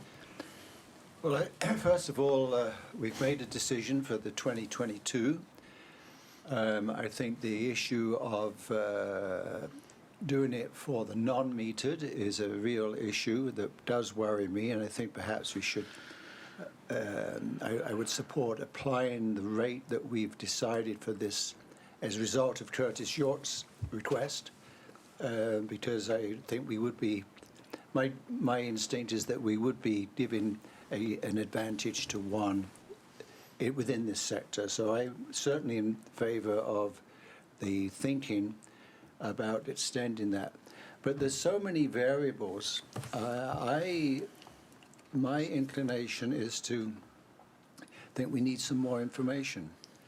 As Councillor Earl put so well, we need to have apples to apples comparison. So I'm thinking that perhaps for my comfort level, that the best way to deal with this is to apply the rate to the non-metered that we set for Curtis for this year, that we withhold making a decision around the whole bylaw until we get further information about the source of water for people in this business in Grand Prairie, Fort St. John, Chetwynd.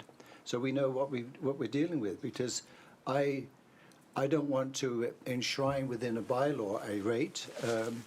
If there's a problem for Curtis York and others next year, they can make a similar request. So I don't see, I'm not in a position to base my thinking on this without that other information. So this change affects all the businesses that are consuming water under this particular rate, not just a business? Correct. There's 2 or 3 others? And you would not want to bypass the bylaw today. You would want to amend it at this point, even prior to the 2023 decision. This is what's going to allow that rate to be put to both metered and non-metered domestic non-bulk or non-domestic bulk water sales. Yeah. So. For everybody who is impacted. For everybody. It is not just Curtis. Although Curtis wrote the letter requesting this, he is not the only one impacted, both this year or last. There are others that can fill tanks from within their shops. I believe Argo may be one of them. But there are people that can do that and fulfill that. But again, by changing the bylaw today, should council vote for it, we'll move the rate to $4.50 for all non-domestic bulk water haulers and users. And then if there's a wish of council to look at this for next year's budget based on the rates that you've seen from the other areas that Kevin has brought forward, you may want to consider a change at that time. Yeah, my nervousness on this, honestly, is we're spreading the risk of future capital and future operations of costs of our water utility onto other users, residents, commercial, business, other folks. By holding this rate, we set a rate for the future based on what we anticipate the operations of the water utility, maintaining a healthy utility. And so now, and then we're going to be faced at some point, or some council is going to be faced at some point in the future to say, well, now you got to raise it for $4, you got to double it. And then all of a sudden they're up in arms because you've increased the water rate so significantly on them because we've held them for 2 or 3 years. I think it's unfair in one respect because now we're pushing the burden of our utility onto residents and other users for one particular category, and I think it's an unfair approach. Councillor Dober? Thank you, Your Worship. This is my last question. Just to clarify, and since Curtis York's name was brought up, at his shop, he has ran his own system in there. Does he not pay a $1,200 monthly fee to the city, a service fee, which others wouldn't pay that go to the distribution center? Yeah, I believe, and I'll let Kevin correct me if I'm wrong, everybody pays an infrastructure charge. His is based on a 4-inch line and a 4-inch meter, unlike your home, which is probably a 3/4 inch, but everybody pays it. So it is not, and I'm sure Curtis would tell you this too, the reason he did it is not to get cheaper water. I think it's for convenience of business for individuals, but that money is a choice made by a business. It's an infrastructure charge based on the size of line that each business is fed with. So a 2-inch line, for example, pays less than a 4-inch line. A 3/4 inch line going into a business or a home pays less than a 2-inch, and so on. So, but yet a domestic or commercial truck that goes to one of our filling stations, they don't pay this, do they? No. So there is a difference between... The convenience, most definitely the convenience. But he's also subsidizing that convenience and any extra cost to the city by paying $1,200 a month.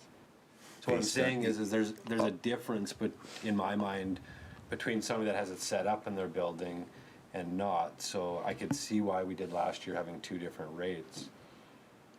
So there is a difference why the rates would be different if he's already paying, $1,200 a month. That's $14,000 a year. Yeah. He basically is paying a premium that he wouldn't pay if or the others that go to the facilities don't pay. Infrastructure, though, also, Darcy, is intended to pay for the overall operation of all of our utilities, so the water treatment plant. So somebody using that kind of volume of water is putting more pressure on the overall system. That's the intent of the infrastructure. So the people that are using it share in the costs of the overall infrastructure, replacing water lines in the city, replacing the water treatment plant, operating the water treatment plant. So infrastructure goes to those future costs as well. Yeah, but what I'm saying then is that if the person going to the city place that is paying the same rate, their infrastructure fee is built into their dollars. So out of that $450 they're paying, maybe they're only paying $350. Because $1 of it's going to infrastructure, right? But they're using a lot less water as well, which puts a lot less pressure on the system, and that's infrastructure. Right. Councillor Javetkov? So this bylaw is just for this year. At the end of this year, we default to the other rate that we approved 3 or 4 years ago. Is that correct? I believe that is exactly what we're talking about. This is a motion of council that chose to reduce the rate to $450 from the exact rate that is also in there. Just for this year? For this year. So it's not a bylaw that ties us into multiple years? I'm going to look to Brenda. My understanding is the reason we're doing this is to capture both metered and non-metered, non-domestic. Yes, through your worship, the 2023 rate will revert back to $6.05. Okay. Yeah, so all we're dealing with is 1 year. We've already approved the increase, so this is the bylaw. It's almost a formality. So let's just approve it and go carry on. Thank you. Councillor Parslow? To some of Darcy's comments, and again, I would defer to Councillor Javetkov, who knows more about this than myself, but different companies do different things. Some mix their water up with other things that are needed by the oil sector. Some of the stuff needs to be preheated. So there's different reasons why people are doing things. And I think this operation that sent the letter in does a lot of value-added things to their product that they're selling. And therefore, having their own 4-inch supply enables all that, whereas people are just hauling water, right, that's not going to have anything added to it. They have a different need for the infrastructure. So it's a fairly complicated thing. And in light of what Councillor Javatkov said, yes, I will support this, but I really would like to know the answer to the question that was raised basically indirectly by Kevin, is where do the other, in the other communities, what is their supply? Are we talking apples to apples here or apples to oranges? And I think I'd like to know the answer to that question, one way or the other. The mayor's comments are very interesting to me as well. Yeah, and that needs to be certainly reflected upon before we make any more decisions in this whole field of area. But I will support the bylaw, given what and I should have picked that up before, but it's the 1 year only, so I will do that. Thank you. Further discussion? Council, you ready for the question? Okay, all in favor?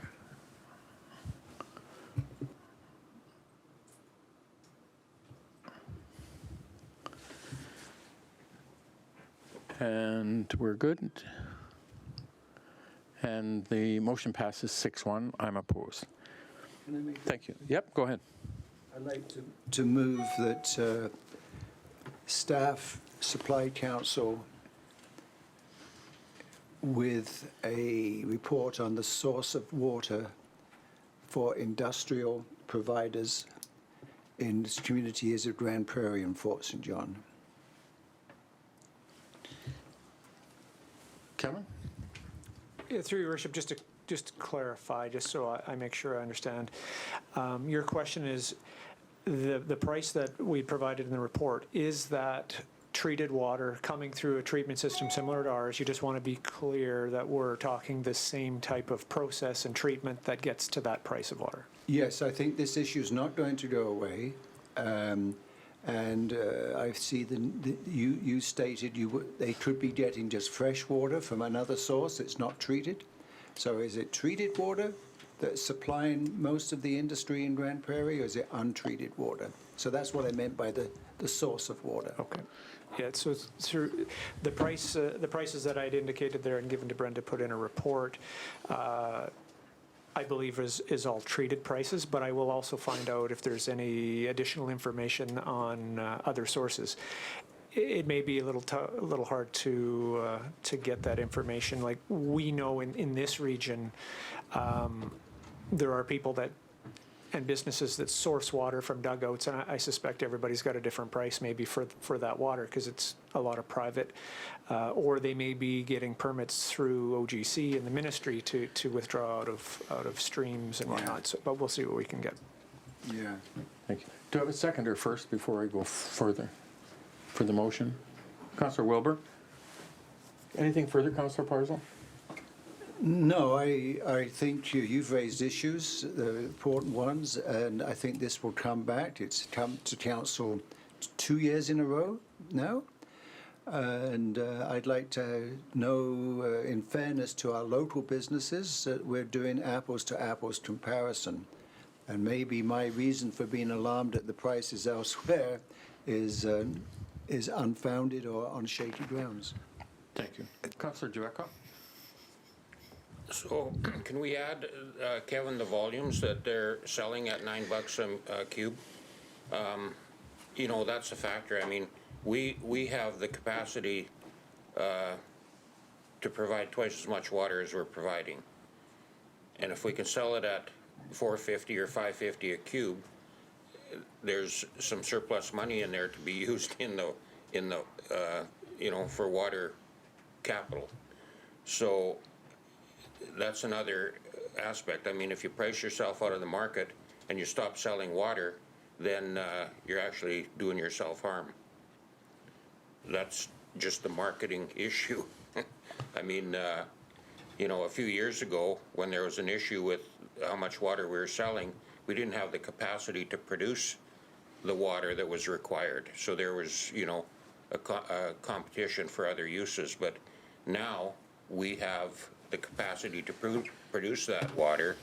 And if we can sell it at, you know, $4.50 or $5.50 or whatever, but when you compare it to other communities, you need to know what they're, like, you can charge whatever you want. You can charge $100 a cube. If you're not selling anything, it's really irrelevant. So it's, I think the volume is a factor there. Thank you. Councillor Dober. Thank you, Your Worship. I guess a couple things. One is the reality of this is it's not going to be brought back till next year, which is going to be a new council potentially.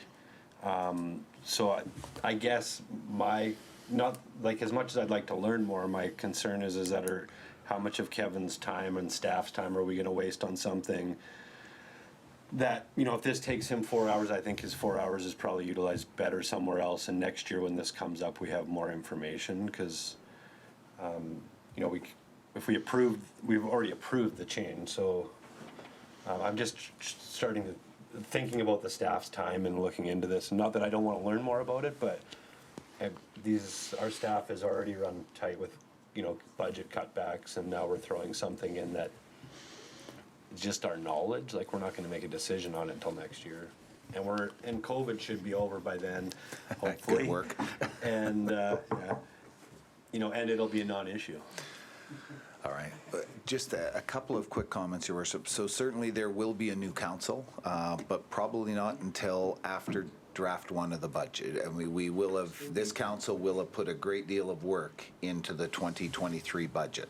It will be inherited by a new council, but it will be well established by that point of the next election, as was this year's. So that's one important part that I think the information would be very worthwhile for you to have. I don't think it's going to change much from what you see in this report. The other one, if we are to be very clear, this is treated water we're speaking about in Dawson Creek. So if the others were using non-treated water and charging that price, then our price would be even lower than we think it should be. Just I wasn't sure if there was an understanding that if somebody else used untreated water, to treat our water and go through the system is where a good chunk of your cost is. We have an incredible treatment system within the city of Dawson Creek, and the water supply is a good. Thank you. Councillor Javetko. Yeah, so, I mean, this issue obviously will come up during budget discussions, and we do ask administration to prepare reports for us for budget. So I think this is relevant. I mean, it's something that we need to know. So one way or another, I mean, we may decide to increase it by $5 or reduce it by $3, who knows? But you need information for that. We will gladly supply that and make sure that the apples to apples is there for understanding under the report we bring forward. But I would agree, we will take this on and ensure that when that discussion comes up, you have all the details you need to make an informed decision. The one difficulty I believe is Grand Prairie's Aquaterra, a private company, operates their utility, and so it's going to be, I would expect, difficult to get any kind of data or an analysis out of them as a private company, giving us information on their sales and volume and all that stuff. But anyway, we'll let you guys do your thing. Any further discussion? Are you ready for the question? All in favor?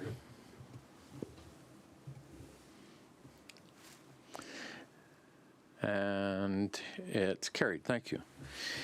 And so now that's item 9 is our bylaws. Item 10, mayor's business. I met with the Hospital Foundation about 2 weeks ago, and they're busy preparing for their fundraising, and really amazing group of volunteers in our community doing really terrific work, and they've got now the new hospital project underway, and are working with Northern Health to identify a major fundraising initiative that they'll take on for the new hospital, and so I really appreciate and value the work that the Hospital Foundation are doing.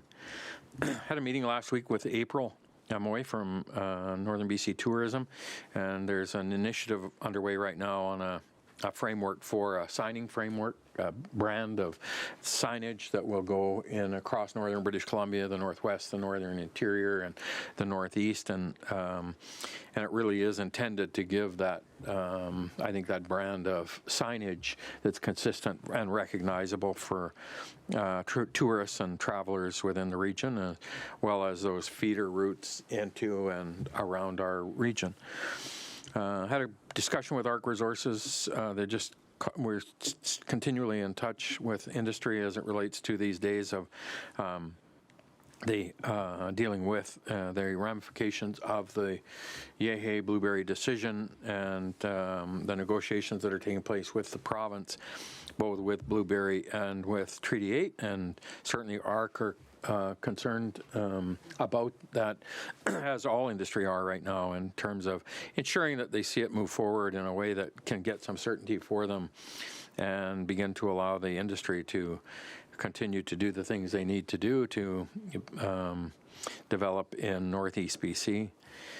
Same thing with LP. I've been constantly engaged with Louisiana Pacific, and we had a meeting we had arranged about 2 months ago with LP and Soto and First Nations, and an introduction, and had a follow-up discussion last week with LP, and they were looking for fiber, and had a pitch out or a plea out to find even private suppliers of fiber for the plant, and I think they've secured some additional access out in the Septimus area in Groundbirch, I think. So they're moving ahead, and really important facility for our community. And so I've been staying in constant contact with them as it relates to their operations and moving forward. I went out and met with the brokers last week, both the RE/MAX and the Royal LePage, and just kind of wanted to touch base with them. We talked a little bit about it at our budget in terms of assessment. Our roll is up.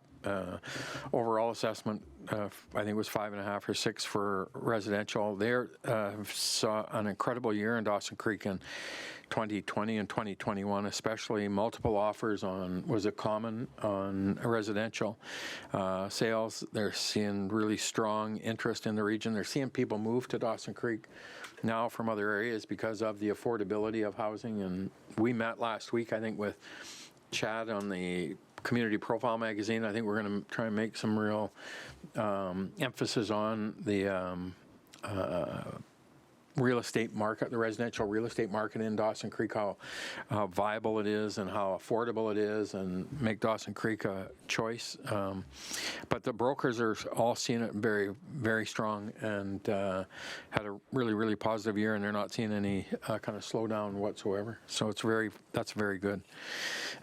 At the Peace Corps Regional District Board meeting I think we had Haley Bassett. It's the new Executive Director for the Peace Liard Regional Arts Council, and Haley and Kit came and did a presentation on the Peace Liard arts initiatives over the last year and some of the things they're working on, and it was really good. They did a great job, and Haley has taken on the role of the Regional Director as Donna Kane has resigned, and so I had extended to Haley that perhaps at some time in the next this next 3 or 4 or 5 months that she would come as a delegation and give an update to our council on the Peace Liard initiative, Arts Council initiatives, and they just do so much really great work in the community and region, and so I extended an invitation, and hopefully they'll come and see us. 10.2 is the kindness meters for the 2022 recipients, and I let that out of the bag, I guess, in my delegation, so I don't need to address that, but we have the Dawson Creek Child Development Center and the ARC are our 22 recipients, and so very cool to see them going to benefit this year from the kindness meters. So anything for council on any of that, Councillor Parslow? Yes, just one thing as it relates to this, let's call it the Blueberry case that Yes. was. I don't know if anybody is keeping a tabs on this, but in some of my informal discussions with people in the know, it's having quite an impact on investment in our area. Lost jobs, lost investment in the tens of millions of dollars. And I don't think the general public understands the economic impact. I'm not getting into the justness of the decision or anything like that, but you know, everyone's prosperity is important. Everyone is affected on these decisions. And I always get concerned about the emergence of behaviors that are at the extreme of acceptability, but people are losing their jobs, and investment that was earmarked for here is being pulled because I think of uncertainty, and that.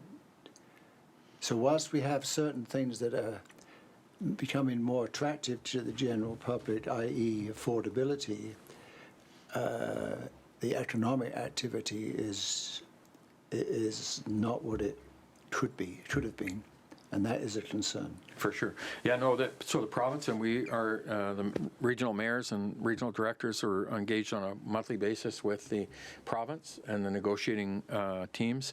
There's a negotiation team and table set up dealing with the litigation with Yaya Blueberry and the province of British Columbia, and then there's another table dealing with all of the Treaty 8 communities that are impacted by it as well. And certainly with the Yaya decision, it completely closed off any permits that were being issued for anything in Northeast BC, and so it absolutely has had an impact on the natural gas, the oil and gas sector, the energy sector, the forestry sector, the mining. It impacted some of our projects when our bridge and things like that our permits could have been delayed as a result of it. So that we're engaged on a monthly basis. We just had a call last week with them, and certainly the province are moving forward expeditiously with this because they absolutely get the importance of significance of how important it is. There was an election at the Blueberry First Nations 2 weeks ago, I guess, and so now they've elected a new chief and I think council, and so that also kind of caused a little bit of a delay because they couldn't negotiate while that election was going on, but it's ongoing, and it's hopefully we will see some resolve to this come within the next weeks. It's imminent that hopefully that happens. So that's it for me. Blair? Your Worship, just a couple of quick things.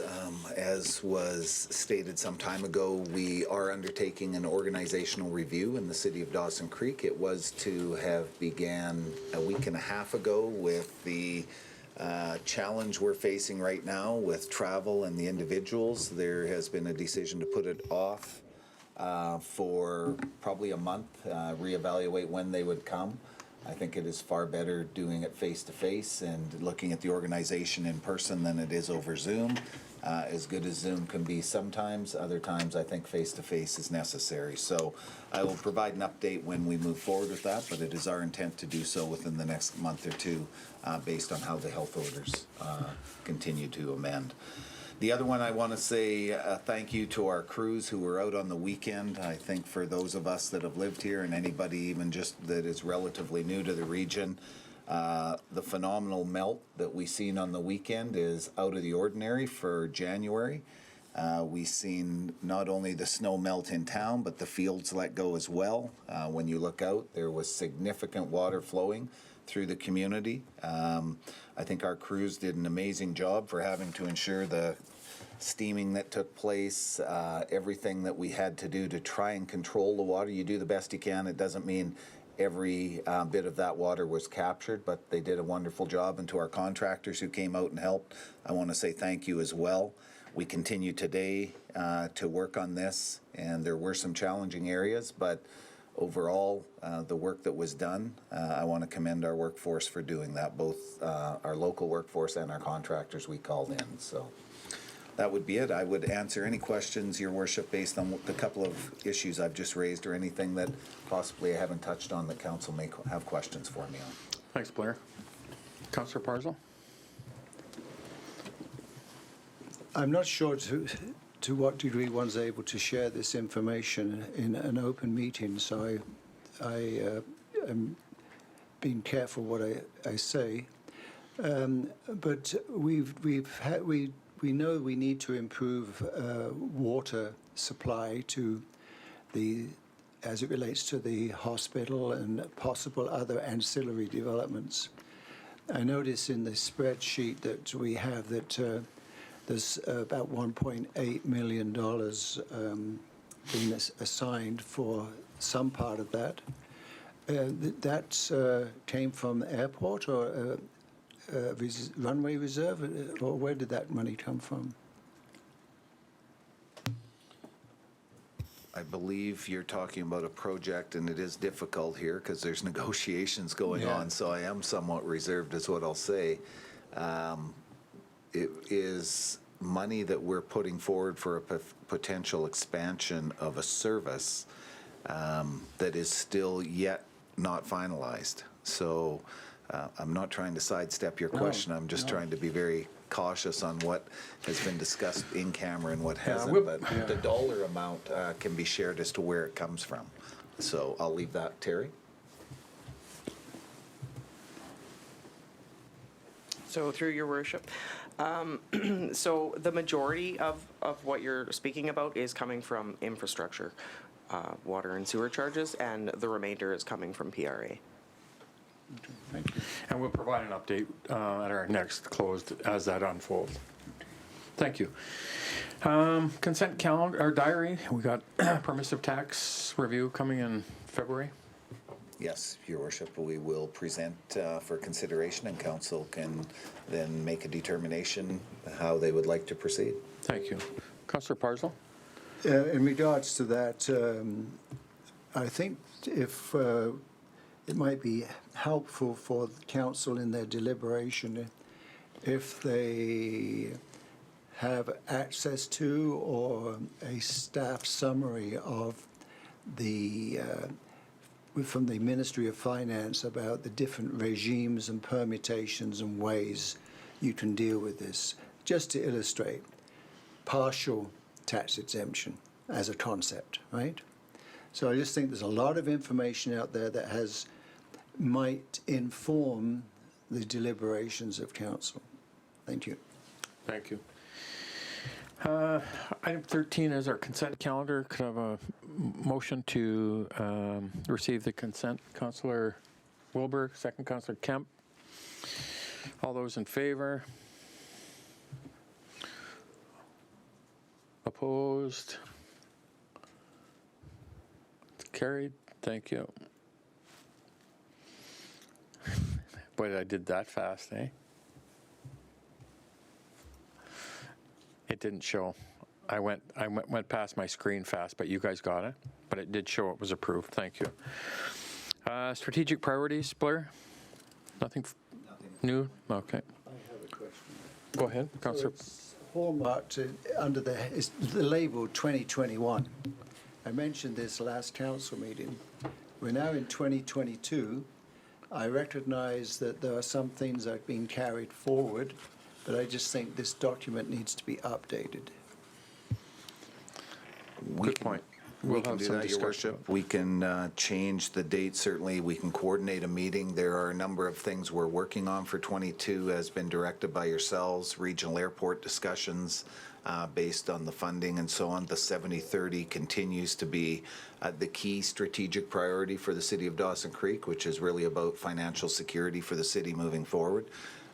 We can certainly host another strategic planning session with mayor and council to determine what future objectives may be that we're missing today and build for the future. Thank you. Councillor Parslow? Well, with the notion of building for the future, you know, the one that we have under number 3, tourism, explore opportunities for a new tourism funding and delivery model. I think that's timely given contract extensions and stuff, that we keep that one as well, just throwing that out. I mean, I'm not, I mean, the airport one is a big one, the Peace River Accord is a big one, but I would also suggest that the tourism one is timely. I think, Your Worship, through you to Councillor Parslow, that is a major one. Our contract expires this year. 2022 is the last year of our tourism contract. We will have to have an RFP out relatively early in this year in order to determine who the successful applicant will be for the provision. We will be bringing that back to Council for consideration based on what the wants and needs are for tourism moving forward in the city. It's an ever-changing discussion that we have year to year, and we'll talk about what focus Council would like to key in on for 2023 and beyond. So. Thank you. Media, we're into committee of the whole, and so 16.1, Staff Sergeant.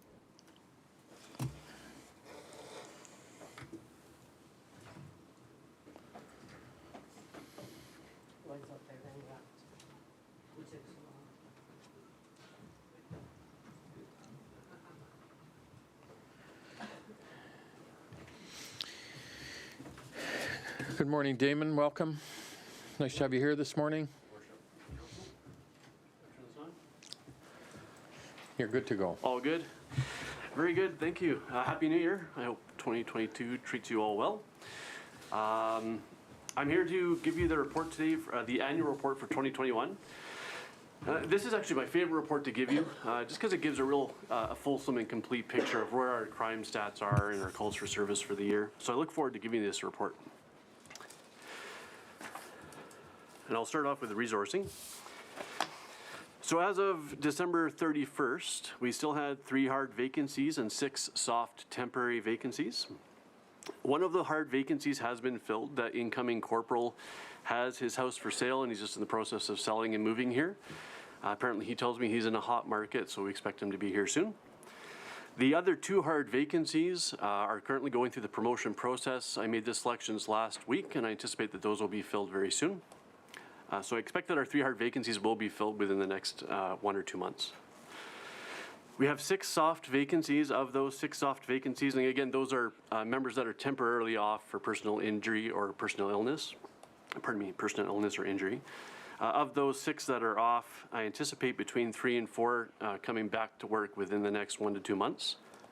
So you may remember back in November, I believe it was, we had an officer that broke her hip because she fell on the road.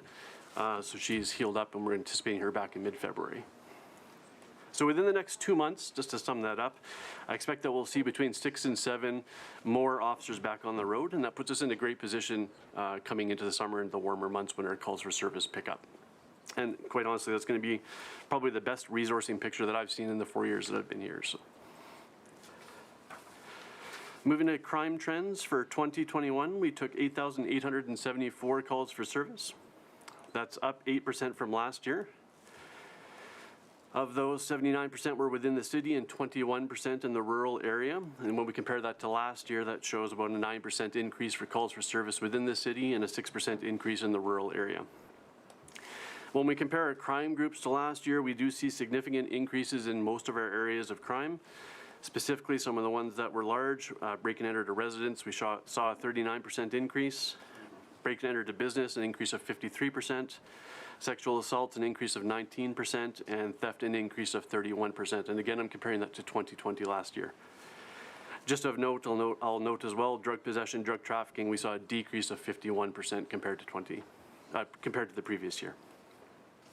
So as I mentioned to you before, 2020 calls for service really appears to be somewhat of an anomaly, during which time we saw significant decreases across all of our crime groups, and that can likely be attributed to the restrictions that were put into place at the beginning of COVID-19 pandemic in 2020. So at that time we had entertainment industry closures, we had travel advisories and or restrictions in place. And I think that really affected our crime stats and decreased the calls for service that we were receiving at the time. When we compare our 2021 calls for service to previous years, to 2019 or 18 and 17, we're continuing to see that downward crime trend in calls for service. So when I compare 2021 to 2019, we're showing a 5% decrease. When I compare 2018, a 9% decrease, and 2017, an 8% decrease. So again, there's just that 2020, which is a little bit oddball, where we had a significant decrease in crime. Property crime continues to account for almost half of our calls for service, but it continues to trend down when we compare it to 2019, 18, and 17. Assaults or persons crimes continue to indicate a slight increase each year, as they have also in 2021.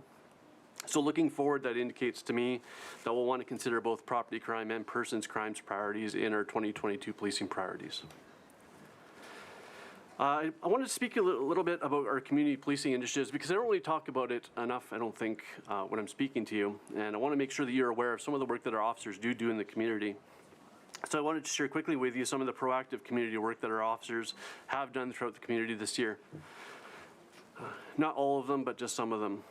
You may or may not know, but many of our officers volunteer throughout the community. We've had several officers coaching baseball in the summer of 2021, as well as some coaching hockey throughout this winter. We have an officer that volunteers at the Nowickan regularly. He's also assigned as the detachment liaison there. We have officers that volunteered to serve dinner while wearing red serge at the Nowickan for both the Thanksgiving dinner as well as the Elders Christmas dinner. We have officers that volunteered their time to escort high school grads in red serge. They look forward to that every year. We have officers that participated in online Zoom lunches with several different classrooms during the school year, and they did so during their lunch break. We have a firearms officer that volunteers his time at the Sportsman's Club to provide information on safe gun handling and participate with some of the shooters on the range.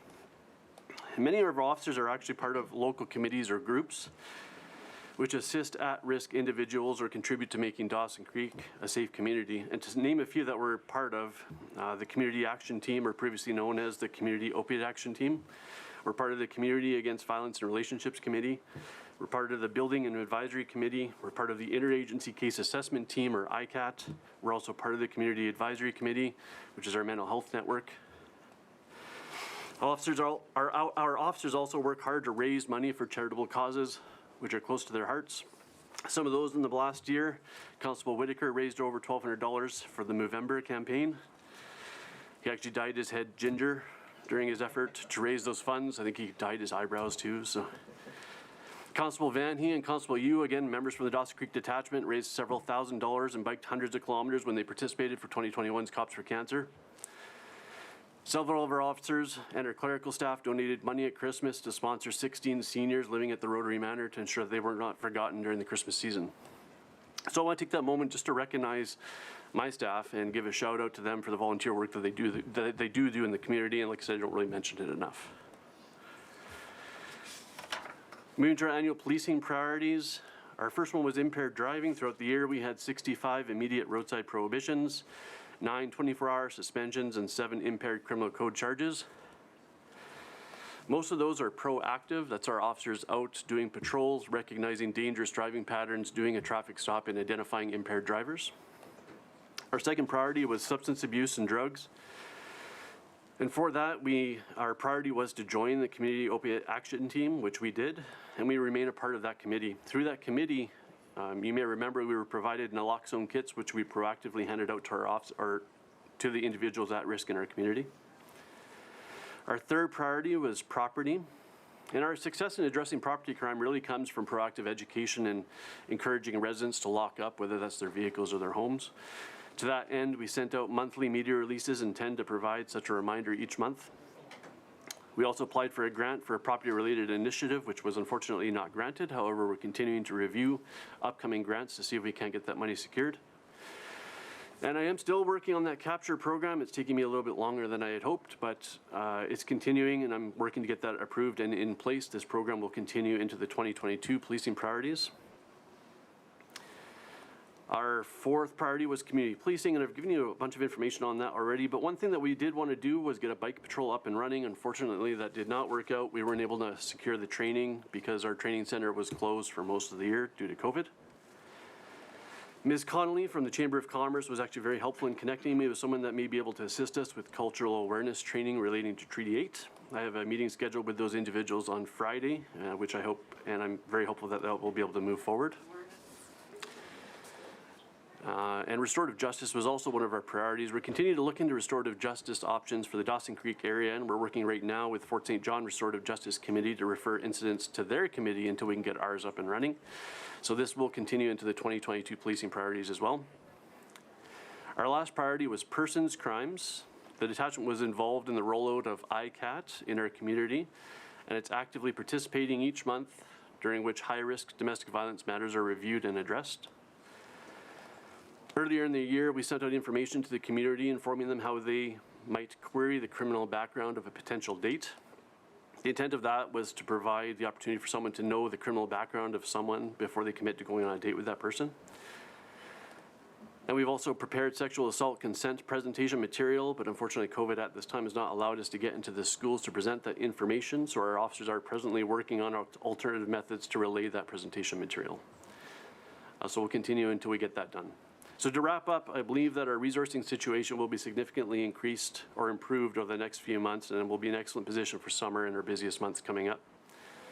While crime trends indicate a significant increase in calls for service in all crime groups when compared to 2020, when I look back at the 3-year and 5-year comparative analysis, we're still indicating an overall downward trend in crime and call for service. Both property crime and persons crimes initiatives should be part of our 2022 policing priorities, and I'll be working on those here over the next couple of months. So, thank you for allowing me to present to you today. Pending any questions, that's all I have. Thank you, Damon. Questions, Council? Councillor Dober. Thank you, Worship. Thanks, Damon. Thanks for the report. I think it's really good and nice to see. And for me, I like the, I mean, anything in leadership comes from the top and down, but I know how much you guys do, like, for your team culture, and it's just nice to see. And I know there's some other stuff that you guys do, like for the wellness, that you're doing locally that I know isn't done in other places. So it's just nice to see that stuff being done in our, in our city, and, for those members that are, have to deal with some tough stuff. So I just wanted to thank you for that, and, thank you for the job that you do.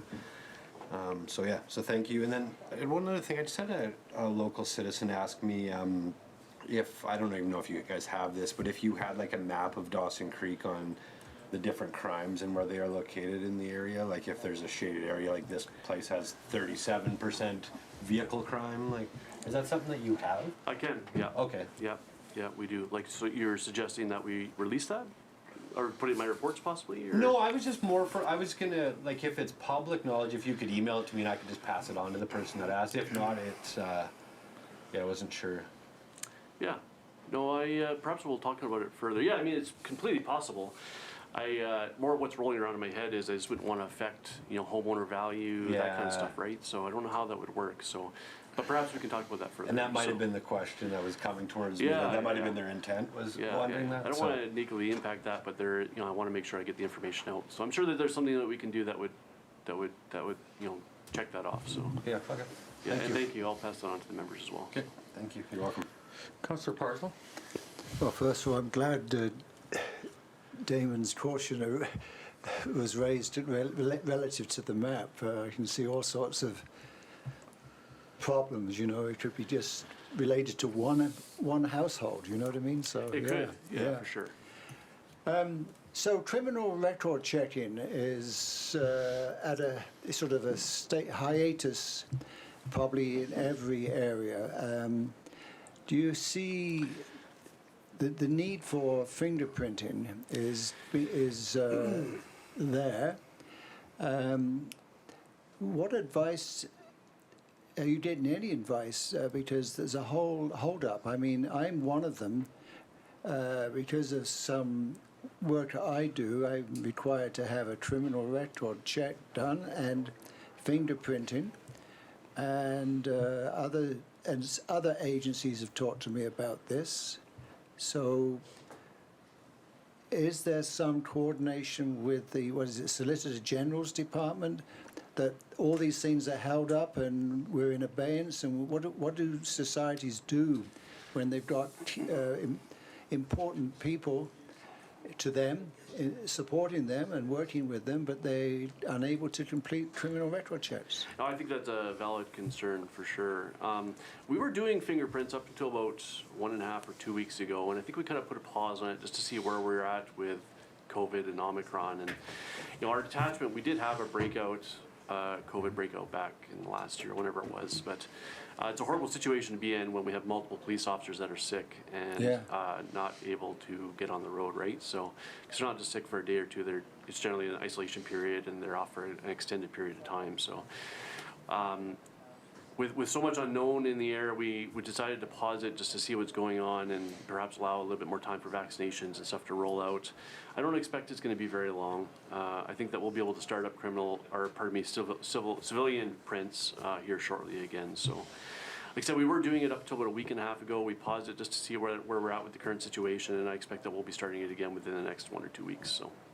Right. But really, to answer your question, a lot of organizations or businesses require criminal records checks for whatever reason to do the job, and there are options to do online criminal checks, right? Criminal records checks. You only come to the police to do fingerprints, and generally that's for vulnerable sector checks if you're working with children or elder, that kind of stuff. So, I think that perhaps some organizations and businesses that are requiring criminal records checks in which the person perhaps is not working with children or elders could do online criminal records checks, right? So for myself, volunteering with baseball or hockey, I did it online as well.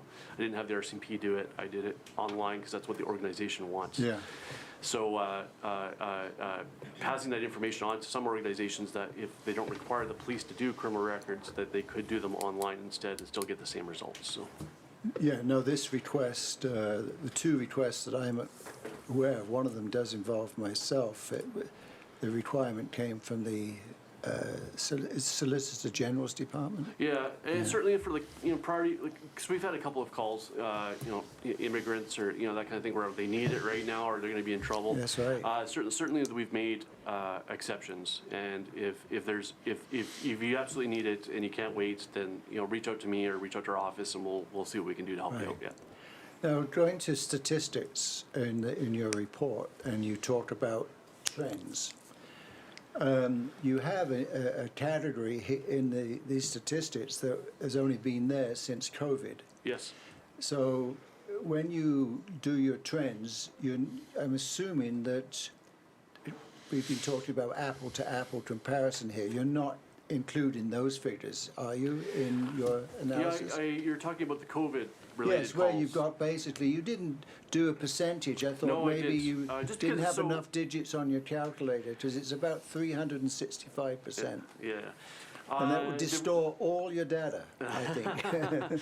The reason I added the COVID related calls for service category is I wanted council to know how many calls we're going to, because it is increasing our calls for service, right? So, I mean, I don't know the math number in my head. 136 was it?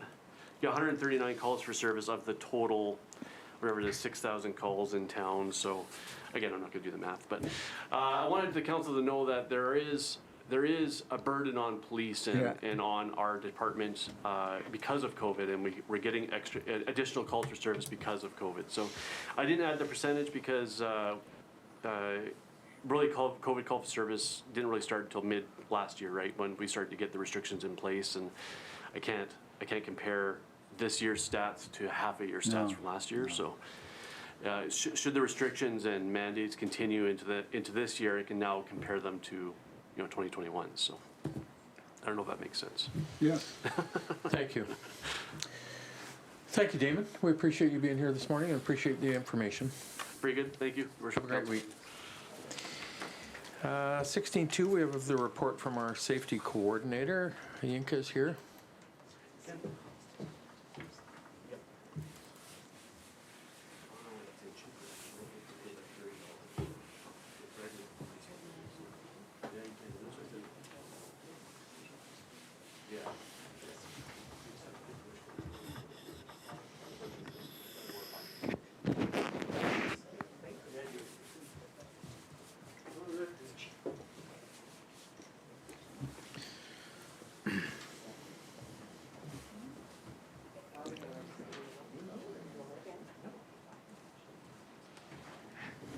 Good morning, Yinka, again. Good morning, Your Worship. Welcome. It's nice to have you here. The floor is yours. All right, thank you. I'll just give highlights of these reports, one of which is the city winning the BCMSA 2021 Organizational Safety Excellence Award. Another one is achieving the BCMSA WorkSafe BC core certification, which was presented this morning, the certificate of which was presented this morning, and also the city earning another WorkSafe BC experience rating discount. We did modiometric testing in 2021. We did flu shot, we organized flu shot clinic for staff in 2021. Lots of training and education provided to staff in 2021, and the COVID-19 updates. Health and safety orders from the public health officer and directions from WorkSafe BC continues to be fluid as per with this pandemic. So the department is working to keep up with updating of city protocols, procedures, and policies. Looking forward into this new year, the city will continue to improve every component of the safety management system. We will organize new and refresher health and safety training and education for staff. We are looking at identifying an appropriate safety management system program and implement this year. And we're also looking to have a core maintenance audit sometimes in September this year. That's all I have. Thank you. Thank you, Yinka. Do questions, Council? Councillor Parslow?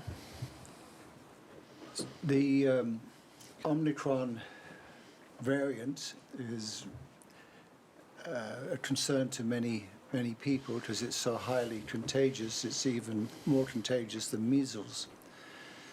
And the advice I'm hearing is that we should be wearing N95 masks, that the surgical masks are too loosely fitting, and the cloth masks, right, likewise.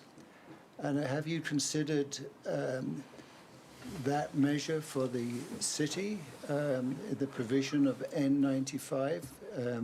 We do a lot of things to try to ensure the safety of our employees and people come in here. So I'm just throwing that out. Is that something that you've factored and sort of decided against, or where do you stand on that? Through your worship, before the department makes any decision, we usually work with the chief administrative officer. And so we follow the science through the provincial health officers, and then we follow direction based off of WorkSafe BC. What I've seen is that masks should be worn appropriately over the nose and over the chin. There's a lot of information out there. It's good to wear N95. N95 is a particular type of mask also, but WorkSafe BC has not said N95 is better than. But we will consider that with the CEO when we do sit down to talk about that. If that helps. Thank you. Thank you. Anything further for Yinka? Your Worship, I'll just follow up on that with our safety officer. So we have taken the position at the City of Dawson Creek that we will adhere to the provincial health orders and WorkSafe BC standards. And at this point, we are 100% in compliance with that. Should that change and a mandate come for N95s, we would certainly adhere to the law. But as it presently stands, we're adhering to the provincial health order as it's issued. Thanks, Blair. Thank you, Yinka. Thank you, Your Worship. Congratulations. Thank you for your leadership there. 16.3, we have the report from our Development Services Manager. Bill's. He's out there. Yeah, we just got to get a wipe down done. He has to get a wipe down. We have to get a wipe down. Bill gets a wipe down, we get a wipe down, everybody gets a wipe down.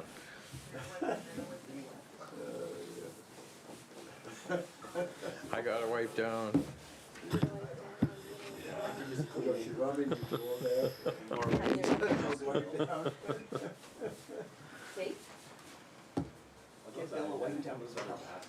already did that.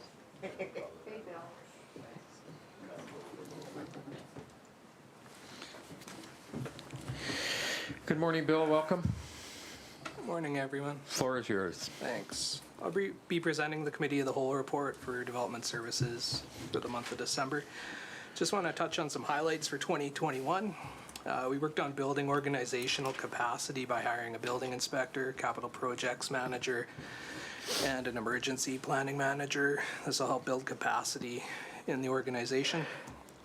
Highlight on some of the capital projects that were completed 15th Street from 97th Ave to Alaska Avenue, 13th Street from Alaska Avenue to 102nd, 10th Street from 92nd to 94th, 10th Street from 110th to 112th behind the hospital.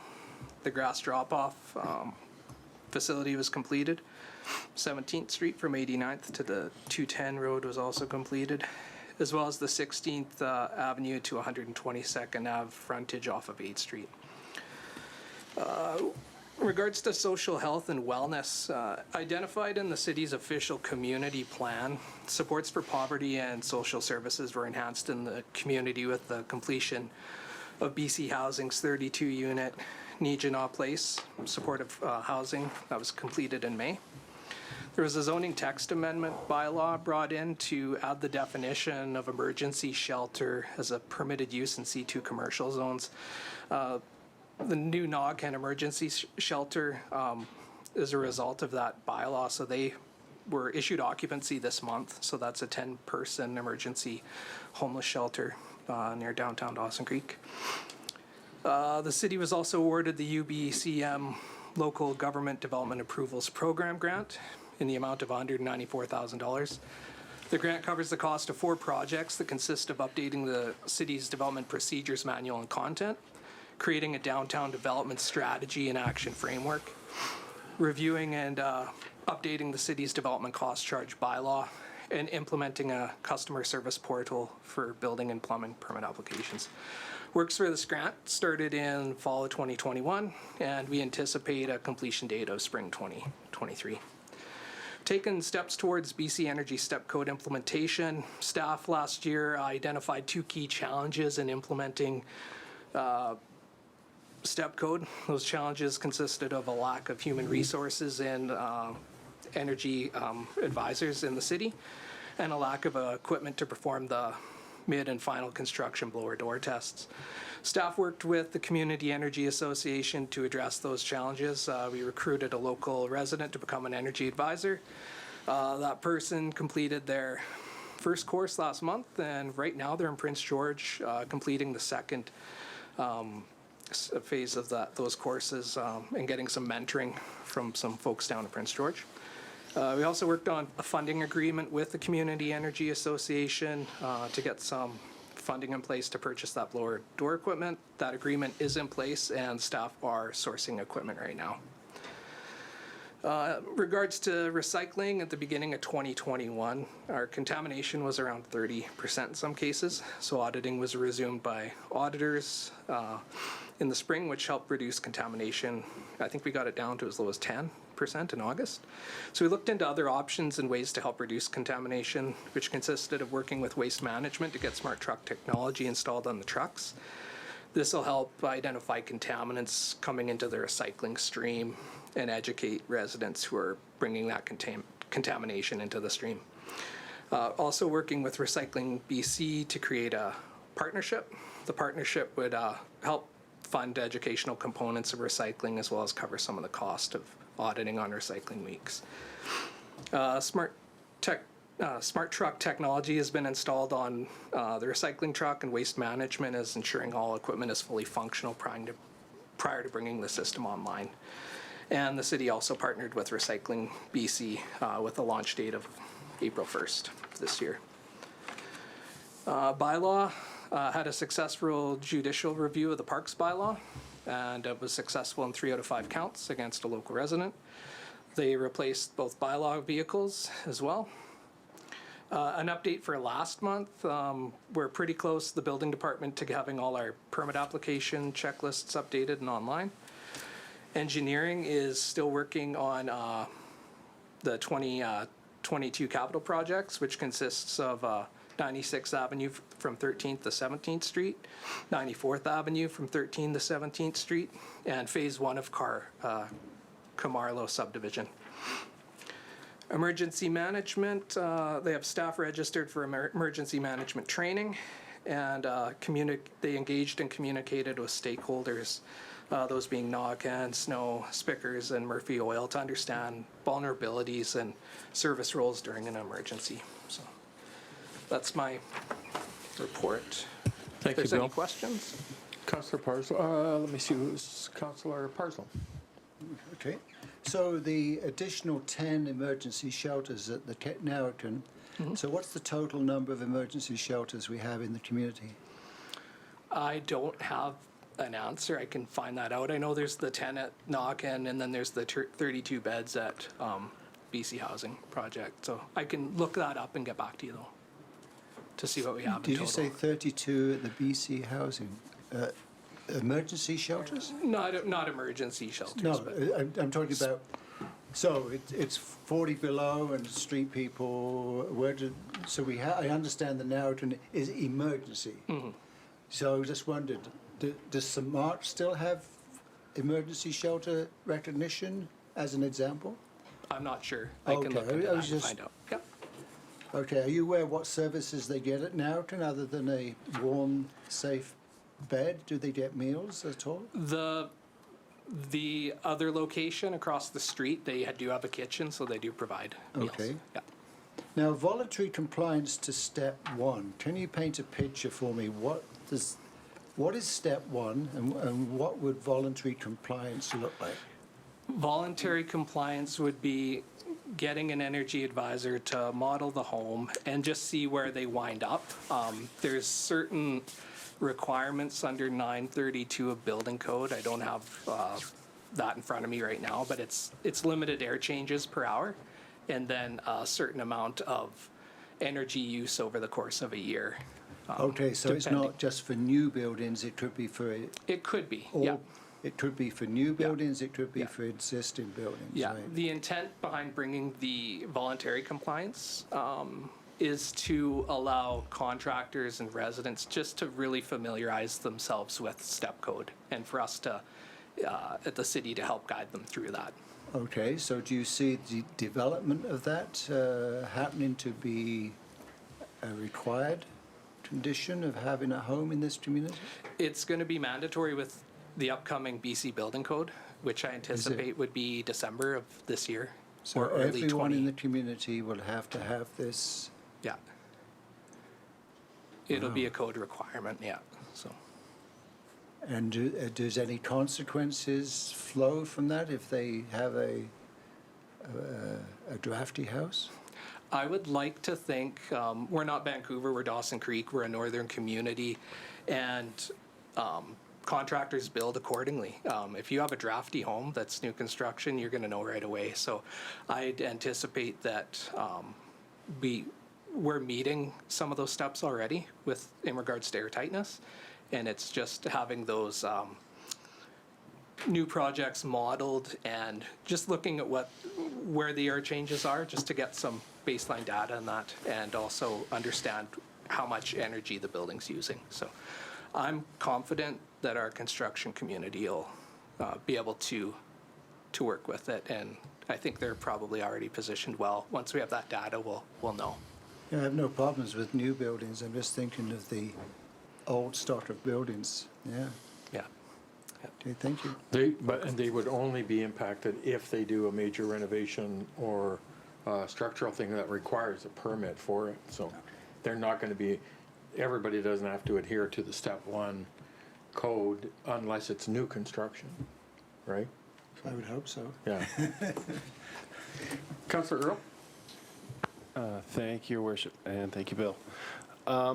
Just questions around bylaw. I guess just some thoughts maybe that lead into a question. Looking at the year-to-date with respect to warnings, I see we issued 1,200 warnings and 0 tickets. Now, a couple things occur to me. Number one, we break out parking tickets, but the rest of the bylaw warnings are kind of in one big basket. I'd be curious to see what those warnings entail. I'd also be curious to see how many of those report warnings are repeat warnings, because I doubt 10% of the population is talking with bylaw every year. And so that suggests to me that there's some people that are getting repeat visits. And I mean, not that, you know, you want to be needlessly punitive, but I can't help but feel if we gave out maybe 50 tickets, we might only have to give out 600 warnings or something like that. And I know we've got fairly finite resources with respect to law enforcement and or by law enforcement in their time. And that every time I see that number, it just raises a question for me. So I thought it would be worth asking for any more insight you might be able to provide. Through your worship, in future, we could break those warnings down more specifically, if that works. Okay. Thank you. Anything further? Thank you, Bill. Appreciate your report this morning. Thanks.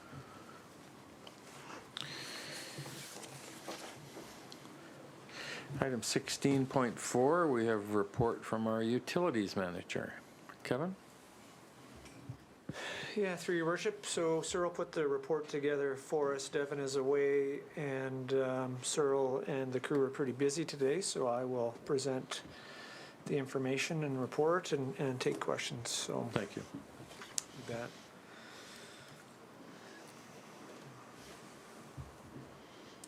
So I got them to bring in some statistics kind of for the year end, and I totaled up a bunch, and I apologize, I should have had that in the report, all the running totals, but I didn't. So we were talking about water earlier, so I thought there's a theme that we can touch on. So a little bit of stats. Our total water use for 2021 was just under 2 million cubes. Is what we used for 2021. So when we look at that, what we pull from that is some other data. So Poos used just under 62,000 cubes for the year. So Poos traditionally uses in a month what our community uses in a day. We averaged as an entire community, which includes Poos, which includes all our water sales and everything, what we produce in a year, the water treatment plant averaged 5,471 cubes a day. Poos Kupi averaged 5,163 cubes a month. So that is something I always watch. Traditionally, Poos uses in a month what our community averages in a day. It's very close. It's very similar. Water sales. So non-domestic bulk sales for the year, 55,852 cubic meters is what we used. Commercial, which would be businesses hauling drinking water. So hauling out to whether that's to private residents or rigs or work camps or whatever, but it's drinking water. It's not used for industrial purposes. Was 146,607 cubes. So almost 3 times what the non-domestic bulk use was.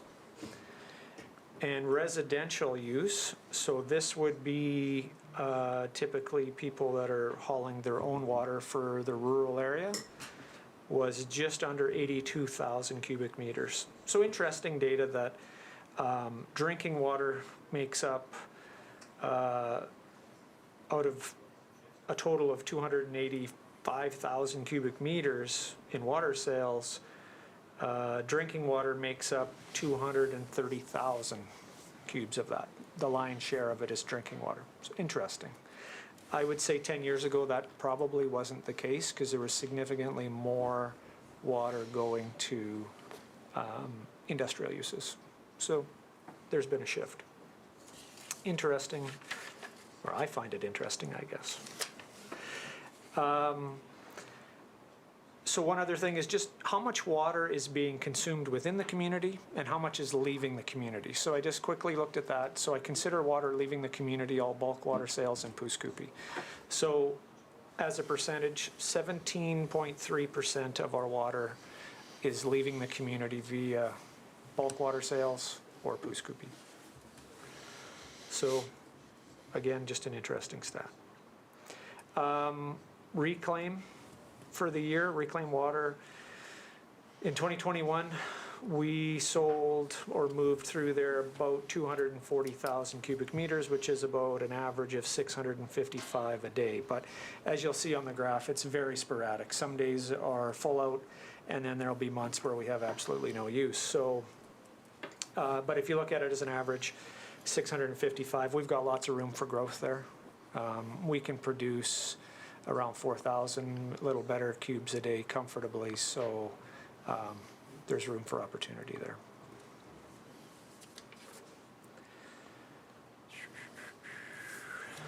Any questions on those stats before I touch on a couple of other things? Thank you, Kevin. Councillor Parslow. So that surplus capacity we have right now, can you extrapolate what would be the ceiling on the size of the community we could get to without having to radically overhaul our capacity to produce more water? So, and I was thinking about that earlier today when Council was talking about that additional report about water sales. And I think that is going to be an opportunity to pull all that information together, because really we're talking about what capacity we have, how much are we selling, what are we producing. So I think I was already thinking wrapping that up and equating, how much extra capacity we have, because there was comments from for long-term planning, isn't it? Yeah. And components of that will be industrial sales and growth in the community, because if you're selling it all for industrial, then that of course limits what you can have for residential growth, and there's a relationship there. So I was already thinking about bringing that forward in that report. Right. So you said that you found some of the statistics personally interesting to you. The situation, the picture around drinking water sales right now and what you thought they might have been, let's say, 10 years ago, I think you said. Have you got any speculative thoughts as to why that switch has happened? Well, I think there's been a couple of reasons. Industry has been forced to do things differently over the last decade. I mean, there was a time when industry was taking a significant amount of water. We were doing a lot of work. We developed the reclaimed water facilities strictly around that demand we were seeing on our potable water service.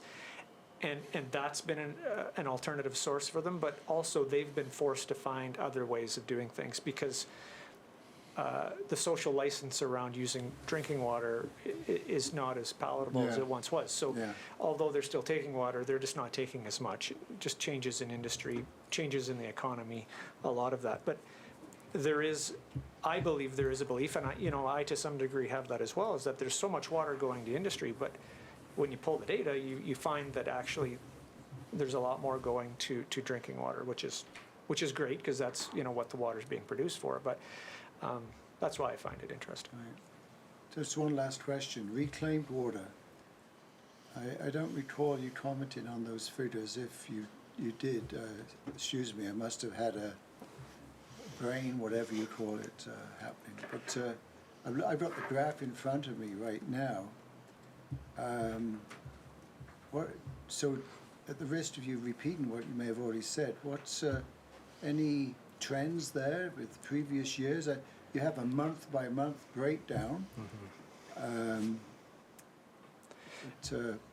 they healthy, providing a good source of income? What's the projected trend? So we do have additional capacity.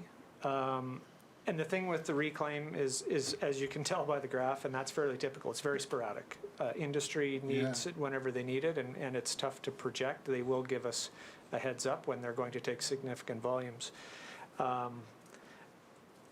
We produced 240,000 cubes for the year on an average of 655 cubic meters a day.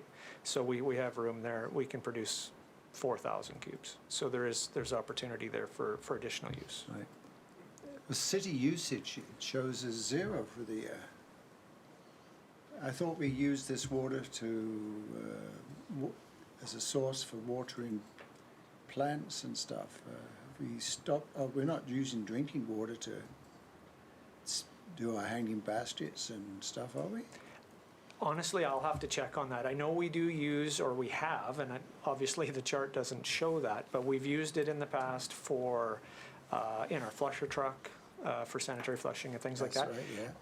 And I'm gonna hope that it just wasn't captured and hence it didn't get on there, but I'll have to follow up. Well, the reason I'm raising that was, remember there was a few years ago, I mean, a lot of concern about the city using treated water for watering baskets and other places where we water. Flushing, it was one of them, and I remember we had to, reason we weren't was the permit didn't permit it, okay?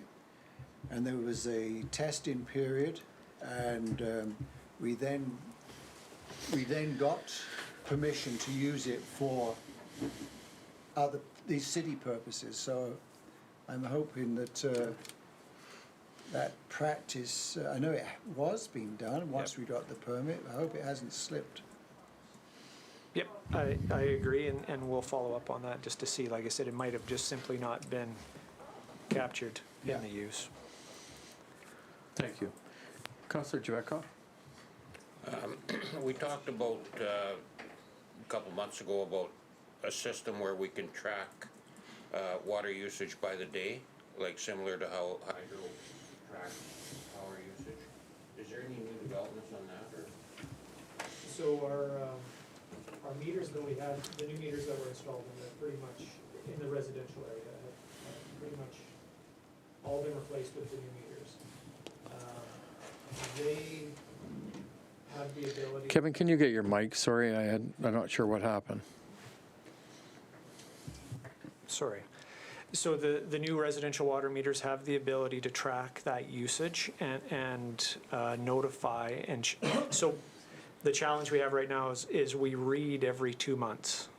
We have a person that actually goes out and reads the meters, and we can do that. And at that point, it will give us the trending data. So that's where our gap exists about getting real-time data. We're not there yet. We don't have the ability to get hourly, daily, instantaneous messaging from these meters. We would have to have additional infrastructure in the community, radio communications, that would read these meters and provide real-time data to our utilities department. And we just don't have that yet.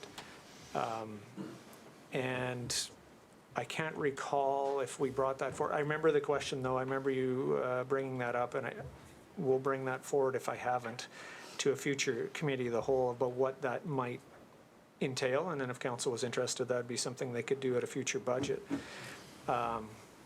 consideration. But so if we go and do a read today, and then tomorrow that property starts to experience a high flow and a leaky toilet, we're not going to capture that until we go back and read 2 months later. So that's where that gap exists. Yeah, that was the issue. I thought you were going to have a general look at the city to determine how many, I guess, repeaters, or I don't know what you call them, that you have to have around town to track those, or to take the information from the meters. No, you're absolutely right, and I did commit to that, and I haven't brought it forward, so I do apologize. Thank you, Kevin. Anything further? So I just have a couple. Sure thing. I'm sorry, I'm eating up a bunch of your time. Just quick update on the weekend, and Blair did touch on that a bit with the lovely weather we had. So it was a sudden and abrupt change in our weather when we got high temperatures starting Friday night and very strong winds, and that created obviously significant and rapid melt throughout the community. So we definitely had a few struggles going into Saturday morning.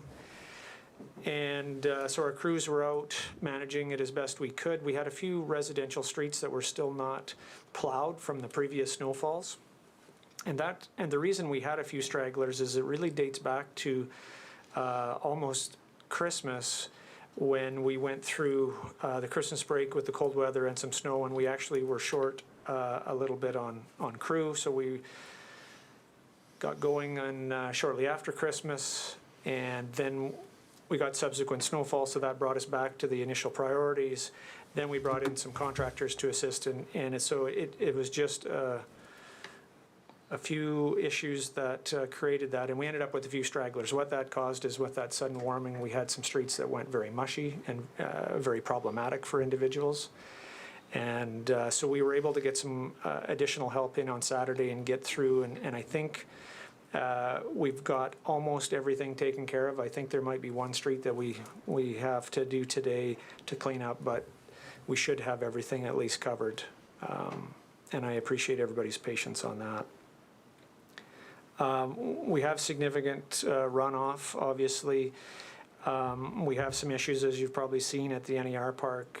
A culvert under 8th Street is blocked, and we're having trouble getting it steamed open. So that's causing water to cross the railway into the NER Park and run through the parking lot onto Alaska. But once it gets to Alaska, it is going into the storm sewer. We also had the storm main on 8th Street right north of the tracks. It was blocked as well, and which was causing some of that to back up, run into core lanes, which was adding to the NER, so we're actively working on that to try and get that resolved. And then in amongst that, yesterday we discovered we had a water leak, and we discovered that because the water treatment plant was producing significantly more water than what we normally would. We were usually around 5,000 or 6,000 cubes, and we were pushing out 10. So we had everybody out looking about there yesterday afternoon, and we found a leak down on 114th Avenue. And so that's been isolated, and those repairs are underway today. So knock on wood, let's hope we can get a couple of those things behind us before we discover another problem. So any questions, I'm here to answer. Thank you, Kevin. Councillor Parslow? Well, I know you monitor weather forecasts because and I really appreciate, by the way, these little news pieces you send out. They're light but informative. I appreciate that. But I know you will follow the weather forecast because you say, well, we're going to have a heavy fall of snow, This warm spell was forecast. And so maybe its impact was unexpected, right? But it may be some lessons to learn here that when it says sits above, 5 above, drop into 0 to 3 above, that in these new circumstances, climate-wise, it could result in a need to do some preventative steaming, perhaps. I'm just... Yeah. You know, I mean, I really support city staff and administration, but sometimes there's some lessons to be learned. I'm putting forward, right? I mean, the evidence in spades. You try to be proactive and preventative, and I mean, I can't lecture you because my driveway, I should have forecast. I should have got it cleared better. It's now a staging range, and I'm rescued only because of rural kindness and people having tractors to sand my driveway, because so you know, we're all in it, but just maybe there's some alerts here that we need to monitor, that we could have steamed some tricky areas perhaps. No, absolutely. Just a thought. We anticipated that. We had some storms opened up, but not all. And I would say that there will be some lessons to be learned, absolutely. And I would say that the impact was greater than what any of us anticipated. Absolutely, yeah. Thank you. Thank you, Kevin. Anything further? 16:05, we have our corporate officer. Good morning. Welcome. Thank you. Good afternoon.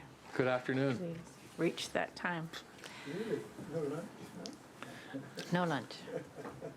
So in my report, I've listed our strategic priorities for the year, and I'm pleased to report that despite some staffing changes and other obstacles, only 2 of the 14 will need to be carried forward to 2022. And I'd like to highlight a few of the 2021 projects. The records management conversion for the city is complete for the corporate administration department, and the records management coordinator is currently focused on the human resources department. The purchasing policy and delegation bylaw were both adopted in April, and these 2 tasks have provided staff with increased spending authority and signing capacity, which helps keep the business of the city moving forward without the need to hold off according to the council meeting schedule. Senior managers now have the authority to approve and sign off on any procurement under $250,000, which also avoids the requirement to work around the council meeting schedule. The increased limit from $15,000 to $75,000, requiring a procurement process, has reduced the number of tenders required from 50 in the last 2 years to 40 that were posted in 2021. The long-term contract policy was adopted in June, which provides a process that ensures the best value for the city and benefits from the range of expertise and experience through interdepartmental collaboration on all long-term contracts. The city's agreement database is current, and all department staff have been provided with a notification of when the agreements associated with their departments are due for review or renewal. There were 13 Freedom of Information requests in 2021, and all but 1 is complete. More work will be done in 2022 to provide all city staff with training regarding the city's requirements when collecting personal information. The Chamberlain Park land sales continue one by one, and the recurring delay at this point is the requirement for the banks to sign off on the extension of mortgages. Council Chambers renovation with the new audio, visual, and voting options is complete. Applied Electronics, who installed the system, will be visiting Dawson Creek in February to provide some maintenance work and to check into some technical issues that have been identified. Applied Electronics is also working on a new system to permit voting remotely, and staff will keep council updated on any progress made there. There were 34 grant applications submitted in 2021. It was a very successful year with almost $6.9 million being approved out of a possible $9.6 million. And the administration department has its strategic planning scheduled for this Wednesday, and we'll report on the 2022 goals in the next committee of the whole meeting. Thank you, Brenda. Any questions for Brenda, Councillor Parslow? Yeah, thanks, Brenda. That's good. I want to go to the funding. You talked about, you say, unfortunately, last month the city was declined in the grant funding for the following 2 NDIT recreation infrastructure grants. Sports flooring grant and then the Dawson Creek multi-use outdoor facility.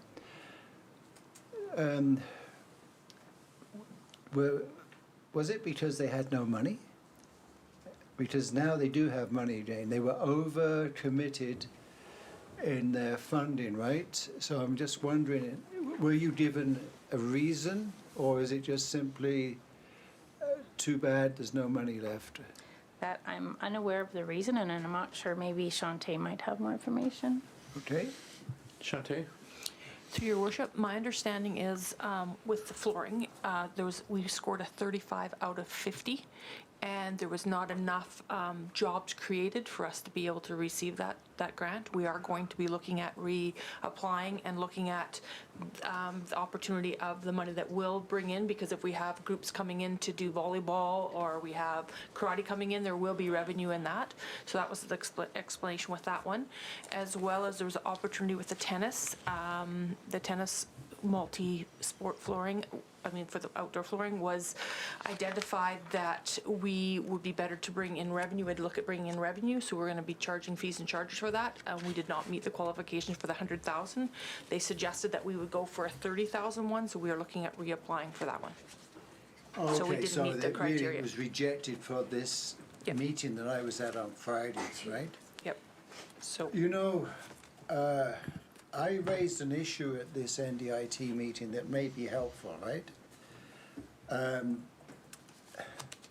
was just looking for an example here. Let's take the example here of the very important thing that we have in our area here, the Bear Mountain Cross Country Ski, the need for a replacement groomer.